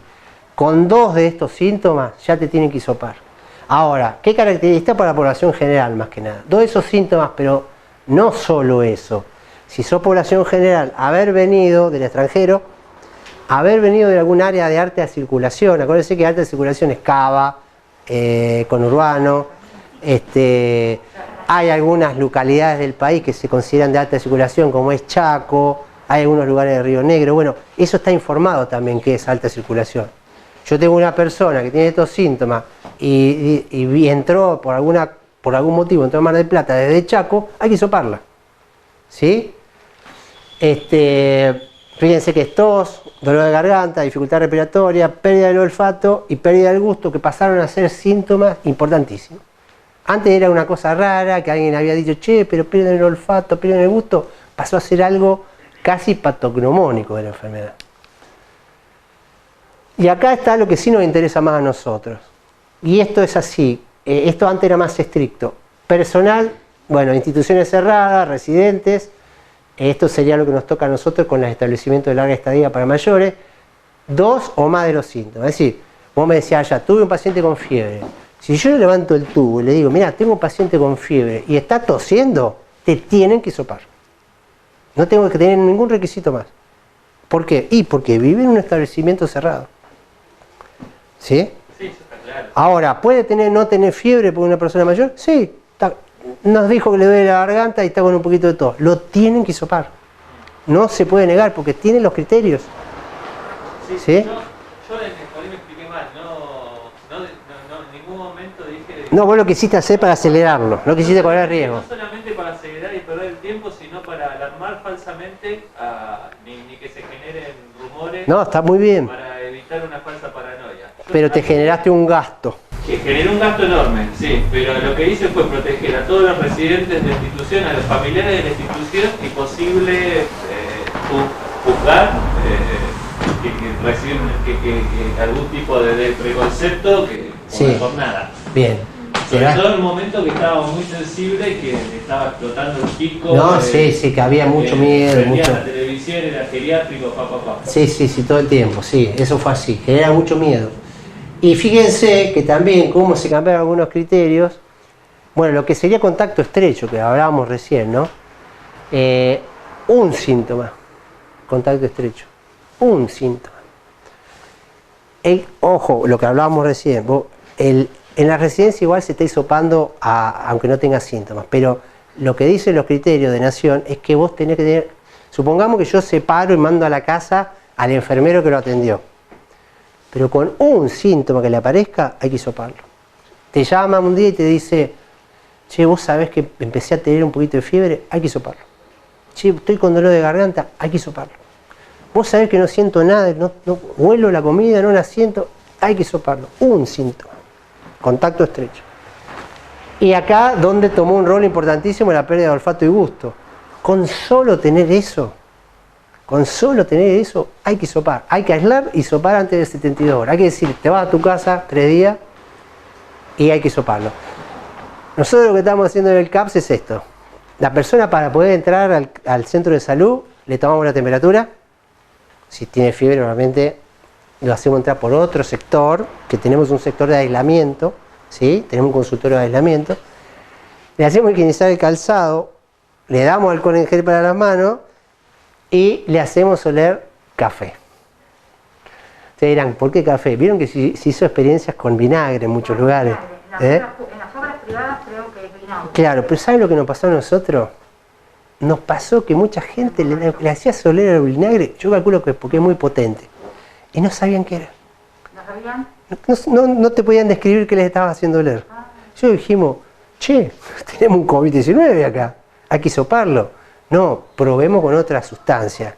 Entonces lo que hicimos fue poner en un vasito de plástico café, las chicas de enfermería cortaron cartoncitos así chiquititos, tiritas, lo mojamos en el café y se lo ponemos. No hay uno que no te diga es café. Se ve que todo el mundo reconoce el café. Ahora, no nos pasó lo mismo con el vinagre. Contacto estrecho. Personal de salud o cualquier persona que haya proporcionado cuidados a un caso probable o confirmado de COVID-19 y que no utilizó el equipo adecuado.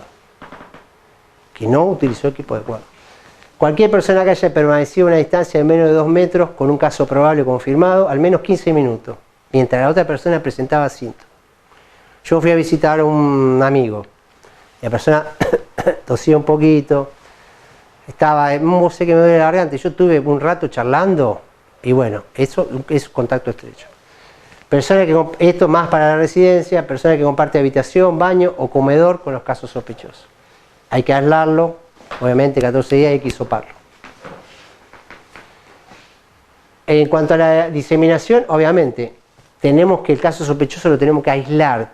Yo sé que desde el punto de vista de la infraestructura, las residencias son muy heterogéneas. Hay residencias que tienen mucho espacio, muchas habitaciones, tienen 2 pisos, 3 pisos, 4 pisos. Hay residencias que son muy pequeñas, no tienen espacio, pero hay que buscarlo. Necesitamos un lugar de aislamiento porque no sabemos cuánto tiempo podemos llegar a tener a esa persona sospechosa adentro. Llamar obviamente al 107 es la primera medida, diciéndole que tenemos los criterios para que ellos digan no. Si uno no le informa bien por qué, no van a venir. Es decir, que hay que decirle, tiene los criterios. ¿Por qué? Porque tiene fiebre, tiene 38, porque tiene 37,5, porque tiene tos, porque le duele la garganta, porque perdió el gusto, el olfato, no siente el olor a la comida. Nos dice que no siente olor a nada. Entonces, nosotros tenemos que aplicar el 107 para que tiene criterios. Porque si no, ¿sabe lo que le van a contestar? No. Llame a la ambulancia que habitualmente le da el servicio a usted de atención. Eso te iba a decir. Si no en ninguno de estos casos se puede llamar directamente a cardio y ellos sabrán si hay que llamar al 107. 107 no va a venir por cualquier cosa. 107 va a venir si vos le das los criterios. Después la otra. Acuérdense que PAMI hay que llamar al 138, opción 9. Eso es el de PAMI, porque acuérdense que muchas residencias son dependientes de PAMI o tienen mixto, ¿no? Tienen personas particulares, obras sociales y capaz que tienen PAMI. Por ahí hay que llamar al 138. ¿Por qué? Porque las derivaciones van a ser muy distintas cuando lo vengan a buscar. Paciente sin obra social va al regional. Seguro. Paciente que tiene PAMI va al regional porque capita PAMI o va al JUSEI, que ya tienen preparado un piso entero con ventiladores, todo, por si pasa lo peor. Si tiene obra social, va a ir a la clínica que le corresponda. Si tiene una prepaga, y capaz que va a ir a la Colomba, se tienen que hacer cargo las instituciones privadas. Pregunta, si un residente tiene PAMI, pero la residencia no tiene contrato con PAMI, es solamente... No, si tiene PAMI tiene que ir va al JUSEI o a Liga. 138,9. Sí. Va, porque tiene PAMI, es un afiliado de PAMI. Perfecto. Independientemente que PAMI no le esté... No, porque hay residencias que son exclusivas de PAMI, pero el paciente es afiliado de PAMI. Perfecto. Va al JUSEI, te digo, el JUSEI prácticamente no está haciendo muy poca actividad de lo que es la atención habitual de lo que es PAMI, y está ya preparado para esto. Por suerte, no hay un solo internado. Que ojalá, aunque hayas hecho uno diga paguísimo todo esto, no importa. No hay. Pero están preparados. Y es importante hacer esa nota, porque es de inspección general.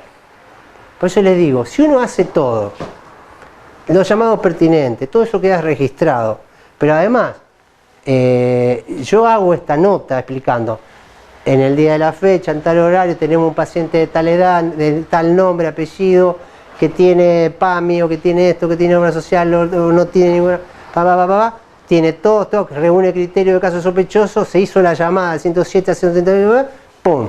Mandé la info. Ya está, yo hice lo que tenía que hacer. Si después en 5 días me caen, no es culpa mía. No va a pasar.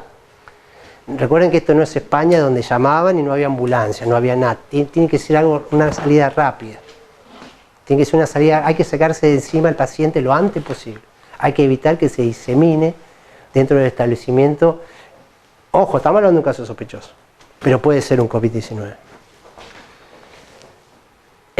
Bueno, hoy lo que habíamos dicho, quien tenga que dedicarse al cuidado va a tener que tener, ahí sí, todo ese equipamiento que por ahí no usábamos habitualmente, se lo tiene que incorporar. Por eso tenemos que tener camisolines, aunque no lo usemos todo el tiempo. Tenemos que tener camisolines, tenemos que tener barbijos quirúrgicos, tenemos que tener guantes, tenemos que tener cofias, ¿sí? Porque ahí sí, el personal, las horas que esté dentro del establecimiento del caso sospechoso, lo va a tener que usar y estrictamente el protocolo respetarlo. La higiene, el uso, acuérdense que estos materiales son descartables. Salvo la gafa y la máscara que se pueden reutilizar porque se limpian fácilmente, el resto es descartable. Entonces necesitamos tener varios camisolines, necesitamos tener una cajita de barbijo quirúrgico, necesitamos tener una caja de guantes, porque ustedes ya tienen caja de guantes porque se utilizan para la higiene de los residentes. Una vez que hay un caso sospechoso, tiene que inmediatamente estar en una habitación de aislamiento. Idealmente la habitación de aislamiento tendría que estar señalizada como aislamiento o ingresar con equipo de protección personal, bueno, que tienen que tener disponibles algunos por si se demorara la derivación, porque cualquier persona que ingrese a esa habitación va a tener que ingresar cambiada y, como decía Víctor, son descartables. Y después todo lo que se use para atender a ese paciente no puede salir tampoco de la habitación. Tiene que quedar para él, por ejemplo, el tensiómetro, el termómetro, o bueno, si se le llevara comida, idealmente que sea en material descartable y que lo tiren adentro de la habitación. Sí, tiene que comer en la habitación, todo en la habitación. Y no sale de la habitación.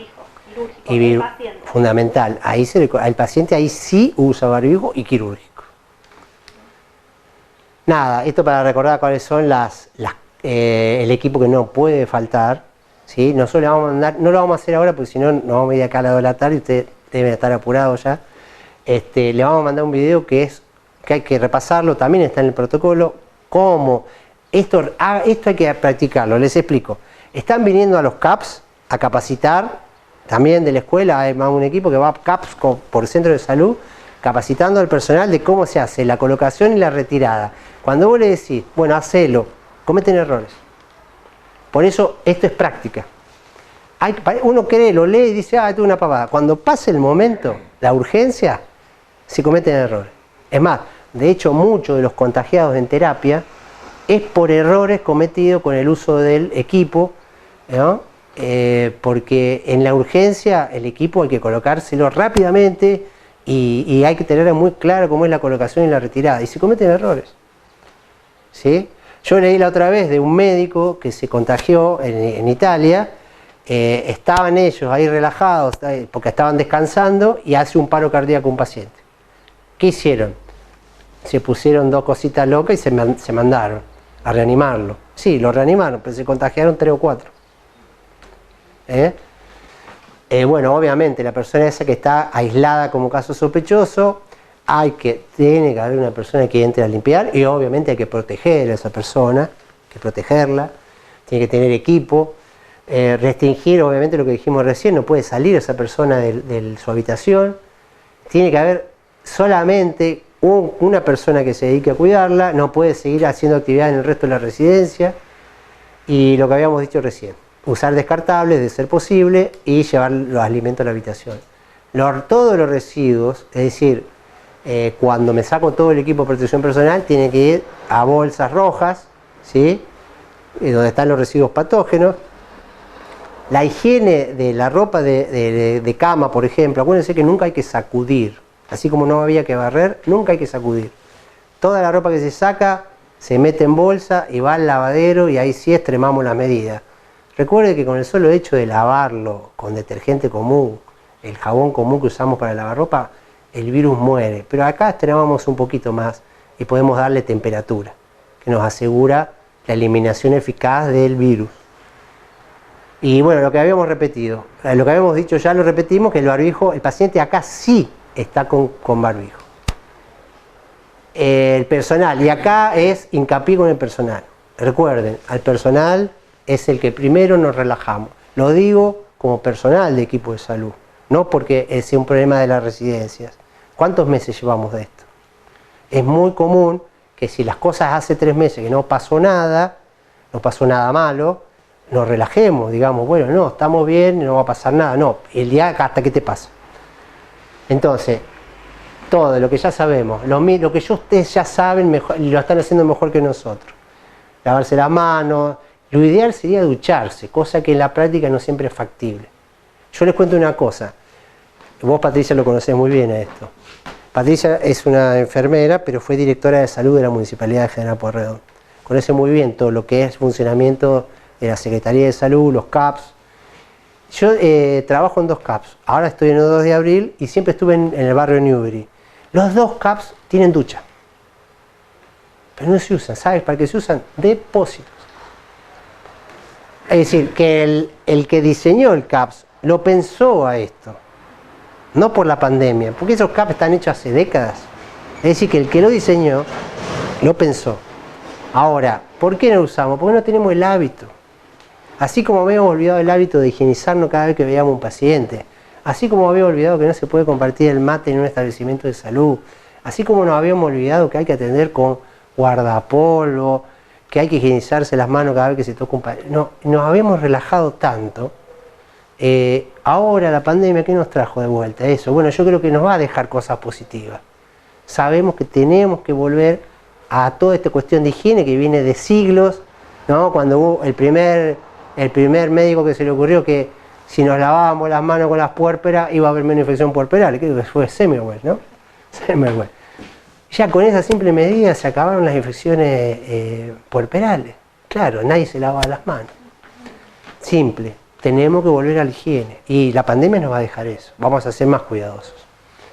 Al llegar a la casa, bueno, separar sus artículos personales. Yo limpio todo con alcohol. Se me están poniendo verde las llaves, un desastre. Miren que se pone verde. Las doraditas de bronce se ponen verde. Como el bronce cambia de color, no pasa nada. Lo importante es que la decontaminamos. Algunas personas se sacan el calzado, lo dejan en una caja. Yo hago eso. Entro en medias, me saco el calzado. Otros pueden utilizar lo que hicimos acá.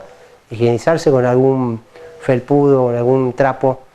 No se sabe bien el rol del calzado, pero como no hay evidencia, lo hacemos igual. Acuérdense que mucho de lo que pasa no se sabe. Hacemos cosas sin saber con certeza que todo lo del virus. Acuérdense que esto es algo nuevo para la sociedad y la comunidad científica. Por eso hay tantas contradicciones, idas y venidas, opiniones, ¿no? Decimos una cosa, se dice otra, porque se está aprendiendo a medida que pasa el tiempo. Se está aprendiendo del virus. Bueno, no contactar a nadie de la familia al volver, si no se retiró la ropa, cambiarse obviamente, lo que dijimos, el calzado, puede ser con lo que dijimos, agua lavandina, cloruro de benzalconio, el isofor, ¿se acuerdan del famoso isofor? No le estamos haciendo propaganda, es que el isofor tiene cloruro de benzalconio, como el mertiolate, ¿se acuerdan del mertiolate? Tiene cloruro de benzalconio. Y acá está algo que a mí me parece más importante que todo esto, que lo saben las personas de los equipos de salud o de la residencia para mayores, que hay un decreto de necesidad y urgencia, y hay que recalcárselo. El decreto a nosotros nos autoriza a ir a trabajar, a hacer la compra semanal o quincenal de alimentos, obviamente tenemos que comer, o ir a una consulta médica si es necesario, pero no nos autoriza a comer un asado, a ir al cumpleaños de 15 de mi sobrina. ¿Cómo no vas a venir si sos el padrino? No nos autoriza eso. Eso es ilegal, actualmente es ilegal. No se pueden hacer reuniones sociales, y esto hay que remarcárselo. ¿Qué hace la persona cuando está en el ámbito público? Y es ahí donde tenemos que dialogar y hacerles ver la importancia, la responsabilidad que implica en este momento, en este contexto de una pandemia, de trabajar en una residencia para personas mayores. No es lo mismo estar trabajando ahí en este momento que estar trabajando, ya les dije, en una librería. Es decir, los riesgos de exponer a otras personas son muy diferentes y la responsabilidad, por lo tanto, es mucho mayor. Nada, esto no vamos a hablar mucho, son cositas que agregamos para que sepan que va a ir anexos de ejercicios. Algunos ejercicios simples ahí van a ver después en el anexo, ahí le hicimos algunos ejemplos de cosas que a lo mejor hasta que puedan volver los profesores o los terapistas, capaz que cada tanto un enfermero o algún auxiliar o alguna persona que los tenga ganas de hacerlo, empieza a tomar grupitos chiquititos de a 2, de a 3 residentes y los empieza a hacer actividad. Recuerden que la principal causa de caída, uno de los grandes problemas que tenemos con las mayores son las caídas. Y si nosotros no le hacemos hacer actividad, vamos a tener personas que se van a caer todo el día. Porque perdieron masa muscular, ya les puedo asegurar que ya la perdieron y la van a seguir perdiendo. Hay un dicho que dice en gerontología, lo que nos lleva un año y medio en aprender a caminar, una persona de edad avanzada lo puede perder en un mes. Lo vemos en los que se internan, se operan y están un mes y medio internados, después no pueden caminar. Pero perdieron la poca masa muscular que tenían, la perdieron. Y hay que hacer todo un proceso de rehabilitación para que recuperen masa muscular. Como estos teléfonos son interesantes porque ustedes pueden tener algún residente, incluso personal, que esté ya evidenciando, el personal está muy presionado, recuerden eso. El personal está muy estresado. Yo he hablado con personal que está en un estado de ya quemado, burnout, no quieren saber más nada, están muy afectados psicológicamente, hay una gran presión sobre ellos, ¿no? Entonces hay que ser cuidadoso. Estos números sirven tanto para personas, los residentes, como para los trabajadores. Tanto en el hospital regional, ahí tienen los horarios, los números, esta es atención gratuita, ¿sí? Porque son equipos que se han armado en la contingencia de la pandemia. La municipalidad también tiene su espacio, la universidad, la Facultad de Psicología. Yo creo que por más que nosotros sigamos pasando de fase, las residencias para mayores son las que van a mantenerse durante mucho tiempo más con más restricciones. Por eso no hay que aflojar, no hay que relajarse, hay que seguir hablando con el personal, capacitando al personal, pero simplemente sin miedo, sin paranoia, pero sabiendo lo que hay que hacer. Una de las grandes preocupaciones de ustedes no solamente que se enfermen sus residentes y su equipo, uno de los problemas también son todos los problemas legales que pueden devenir de esto. De hecho, en Buenos Aires ya hay acciones judiciales contra varios establecimientos, donde los hacen ir a declarar a los directores médicos, tienen que ir los jefes de enfermería. Ahora, cuando uno ha hecho las cosas bien, eso obviamente el proceso judicial, que generalmente lo empiezan los familiares, lo hacen los familiares, obviamente porque sienten que su familiar no ha sido cuidado. Y ha habido casos que tienen justificación para entender que no han sido cuidados, como esto que estuvimos hablando recién, ¿no? Que están todas las escuchas. Ahora, si uno hizo las cosas que tiene que hacer, no va a haber un problema. Porque ya les repito, la entrada del coronavirus al establecimiento va a suceder. Pero una cosa es que genere dentro del establecimiento un desastre, ¿no? Un desastre porque no se actuó bien, porque no había protocolo, porque no había medidas de higiene, porque no se actuó con celeridad. Y otra cosa es que entre y se actúe como corresponde, porque eso no va a ser grave. No va a ser grave. Entonces, esta es la importancia, ¿no? De que ustedes estén acá, de que ustedes sean los que transmitan, multipliquen esta información, de que después cuando les llegue el protocolo lo usen, lo relean, que capaciten a su equipo, que permanentemente, que traten de encontrar gente, que ustedes ya los conocen bien al personal, que digan, bueno, esta va a ser, que también pueden hacer como nos decía vos por allá, que los vamos haciendo rotar, para que no sea una persona que recibe toda la carga. Pero hay que tener gente que coordine y esté viendo que todas estas medidas se lleven a cabo. Sí, yo sinceramente tengo mucha esperanza, primero por la situación de Mar del Plata, y después creo que las residencias van a andar bien. Lo veo en ustedes, veo que gente preocupada, gente que está haciendo un montón de acciones, como decía vos, capaz que tengo que hisopar y lo pago yo, no me importa. Bueno, muchas personas han venido aquí y nos han dicho lo mismo, hisopea a 10, sale 5.000 pesos cada hisopado. Pero porque hay una preocupación tuya porque el establecimiento esté bien. Y otra cosa también, que es lo que dijiste vos, la cabeza de todo el mundo, estamos todos muy quemados. Sí. Estamos todos muy quemados. Entonces, si yo tengo una mínima especulación de que tengo una persona con COVID, por decir una cosa, ¿no? El personal entra en caos. Por eso te digo, es importante, ¿viste la parte que hablamos de contagio? Exactamente. Es muy importante saber que primero, que incluso ha habido casos de contacto estrecho que no se contagian. Acordate que el virus existe, pero el huésped es muy importante. Porque tenés un huésped que no se contagia, tenés un huésped que hace un caso asintomático y después tenés en el otro extremo un huésped que se muere. Sí, entonces, por naturaleza humana somos terminalistas también. Claro. Entonces pensamos siempre lo peor. No, es que no. Por suerte, la mayoría de los casos, si vos ves la estadística, se recuperan o son síntomas leves o nada. La mayoría. Ahora, tampoco el virus se contagia, no es un misil que atraviesa mi ropa, mi piel.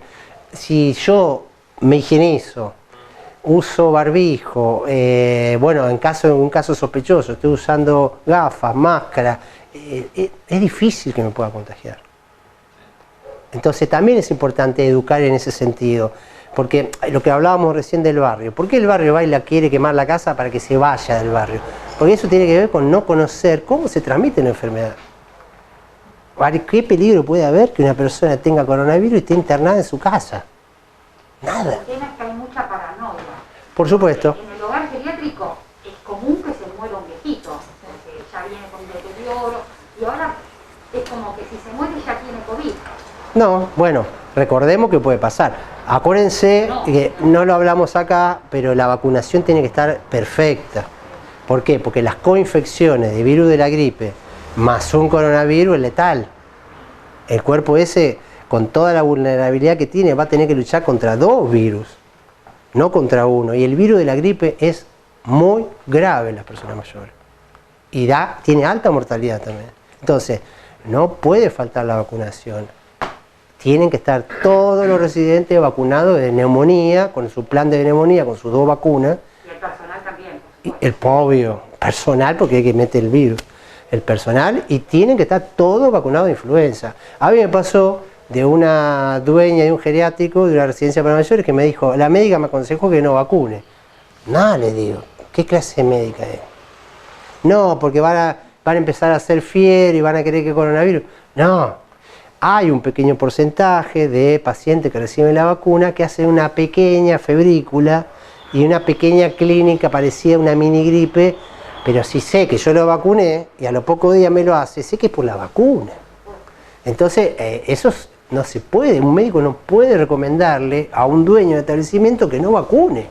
Igual, perdóname, es obligatorio por el calendario. Es obligatorio. Tampoco tenemos No hay opinar si sí o no. Exactamente, Patricia, no hay un motivo para no vacunar. No puede haber un solo residente y un solo miembro del equipo que no esté vacunado.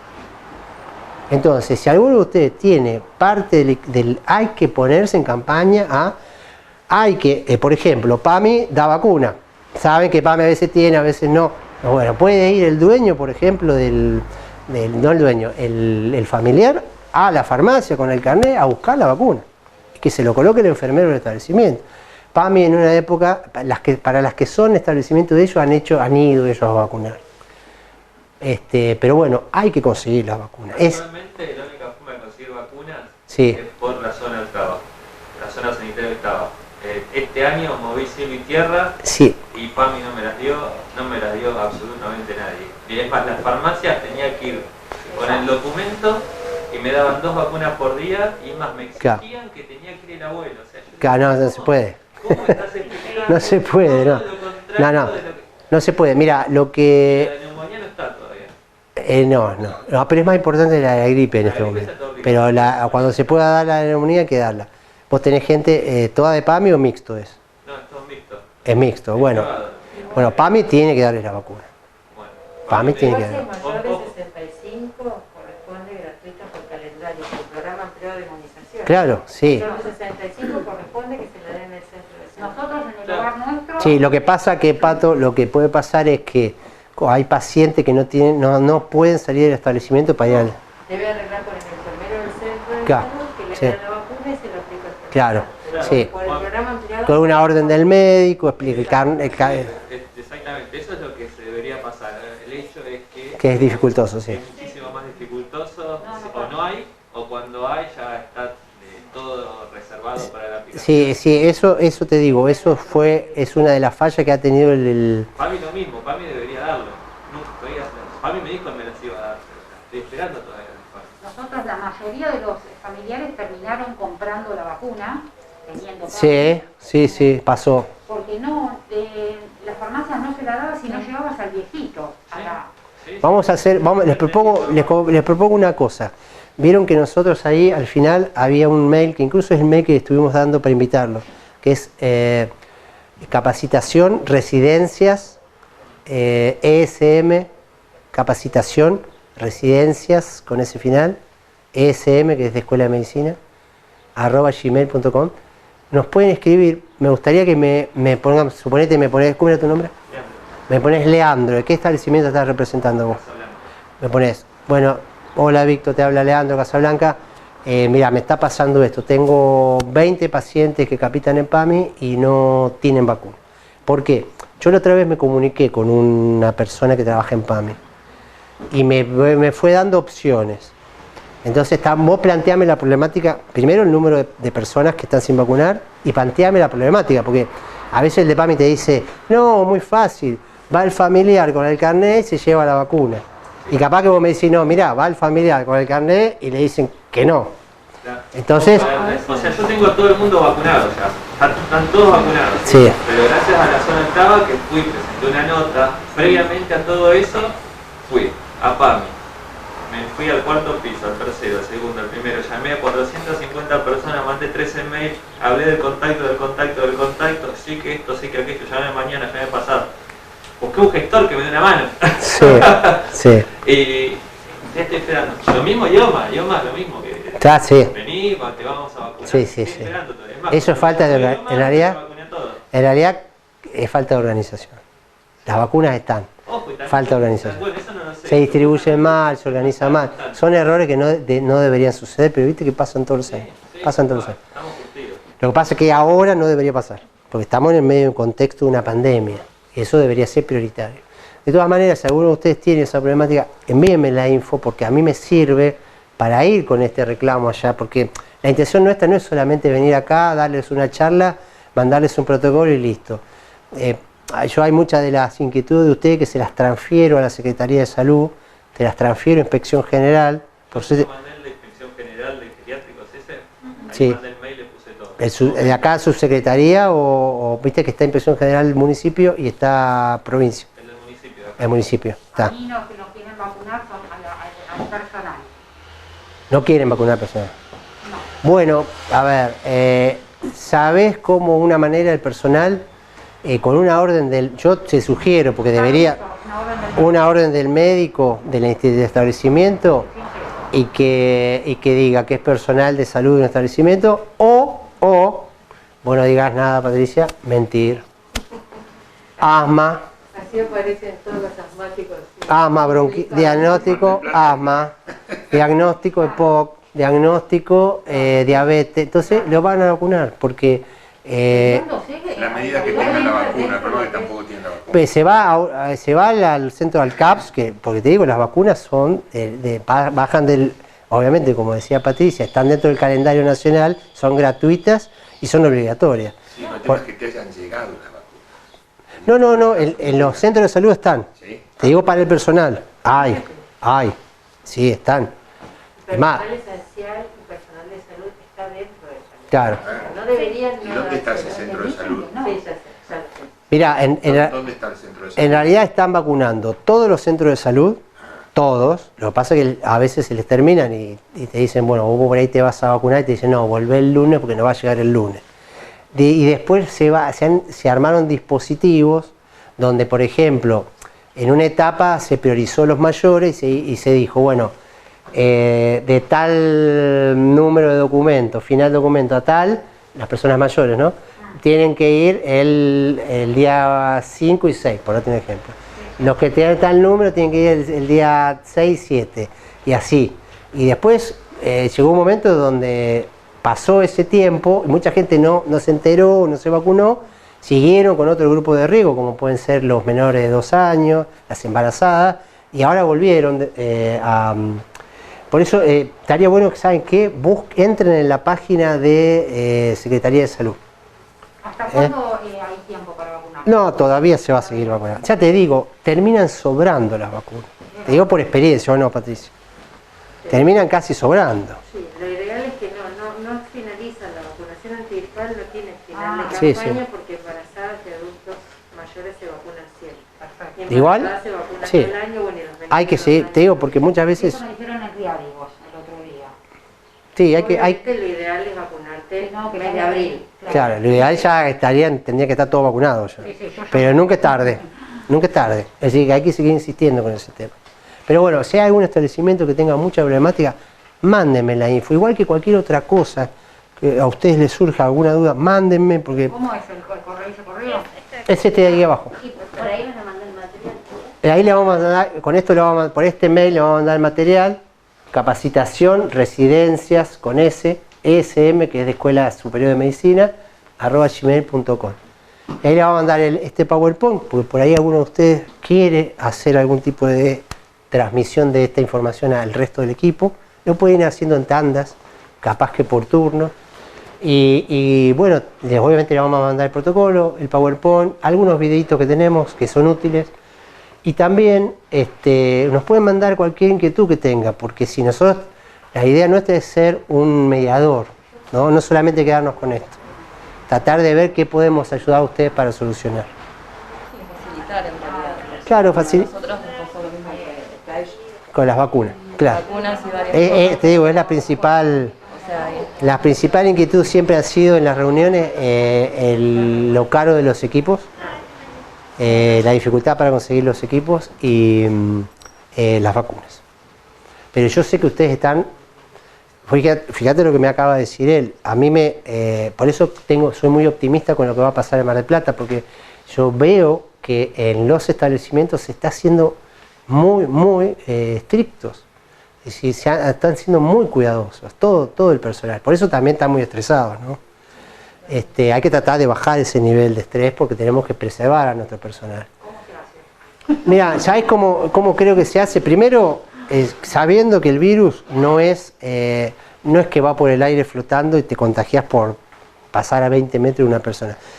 Si nosotros cumplimos con las normas de higiene, la bioseguridad, somos precavidos, el personal cuando tiene sintomatología no va al establecimiento y sí va a alguna atención, a un centro de salud o al sistema de atención que le corresponda.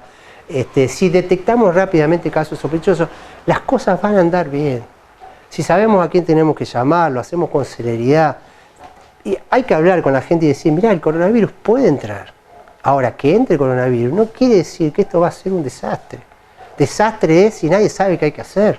Si cunde el pánico, si hay paranoia, si no hacemos lo que tenemos que hacer con el caso sospechoso, si no sabemos a dónde hay que llamar, eso no ocurre en Mar del Plata. Porque si no, imagínense que esto se va a prolongar varios meses más, especialmente para ustedes, y el nivel de estrés produce enfermedad. Hay gente que va a decir, yo no quiero saber más, me quiero ir, quiero renunciar. No sé si le habrá pasado a alguno, pero le va a pasar que va a haber uno que va a decir, me renuncio. Especialmente cuando, para cómo ahora empezamos en la época de los virus respiratorios, y va a haber personal de ustedes que se va a tomar licencia, porque tiene que tomarse la licencia. No puede estar una persona resfriada trabajando, aunque no sea coronavirus, no puede haber un engripado trabajando en el establecimiento. Se tiene que ir a la casa hasta que se cure, aunque no sea COVID. Entonces, para colmo de que hay más carga, más presión, empiezan a quedarse sin personal. En Buenos Aires lo que están haciendo es una bolsa de trabajo. ¿Qué es una bolsa de trabajo? Gente que se anota a la espera de que en la medida que los establecimientos se van quedando sin personal, uno puede ir a esa bolsa de trabajo y tomar gente en forma transitoria. Y acá lo podríamos llegar a reproducir. Lo que pasa es que no se olviden que ellos están en una situación mucho más dramática que nosotros. Ellos están, nosotros, por eso digo, yo creo que siguiendo en este camino, soy muy optimista con lo que va a suceder no solo en Mar del Plata, sino en las residencias para mayores. Así que bueno, les agradezco mucho haber estado acá. Le vamos a enviar es importante que nos dejen su nombre y el establecimiento, no se olviden, porque en el certificado va el nombre de ustedes y al establecimiento que representan. ¿Sí? Bueno, les agradezco mucho. No, gracias a ustedes. Gracias, gracias.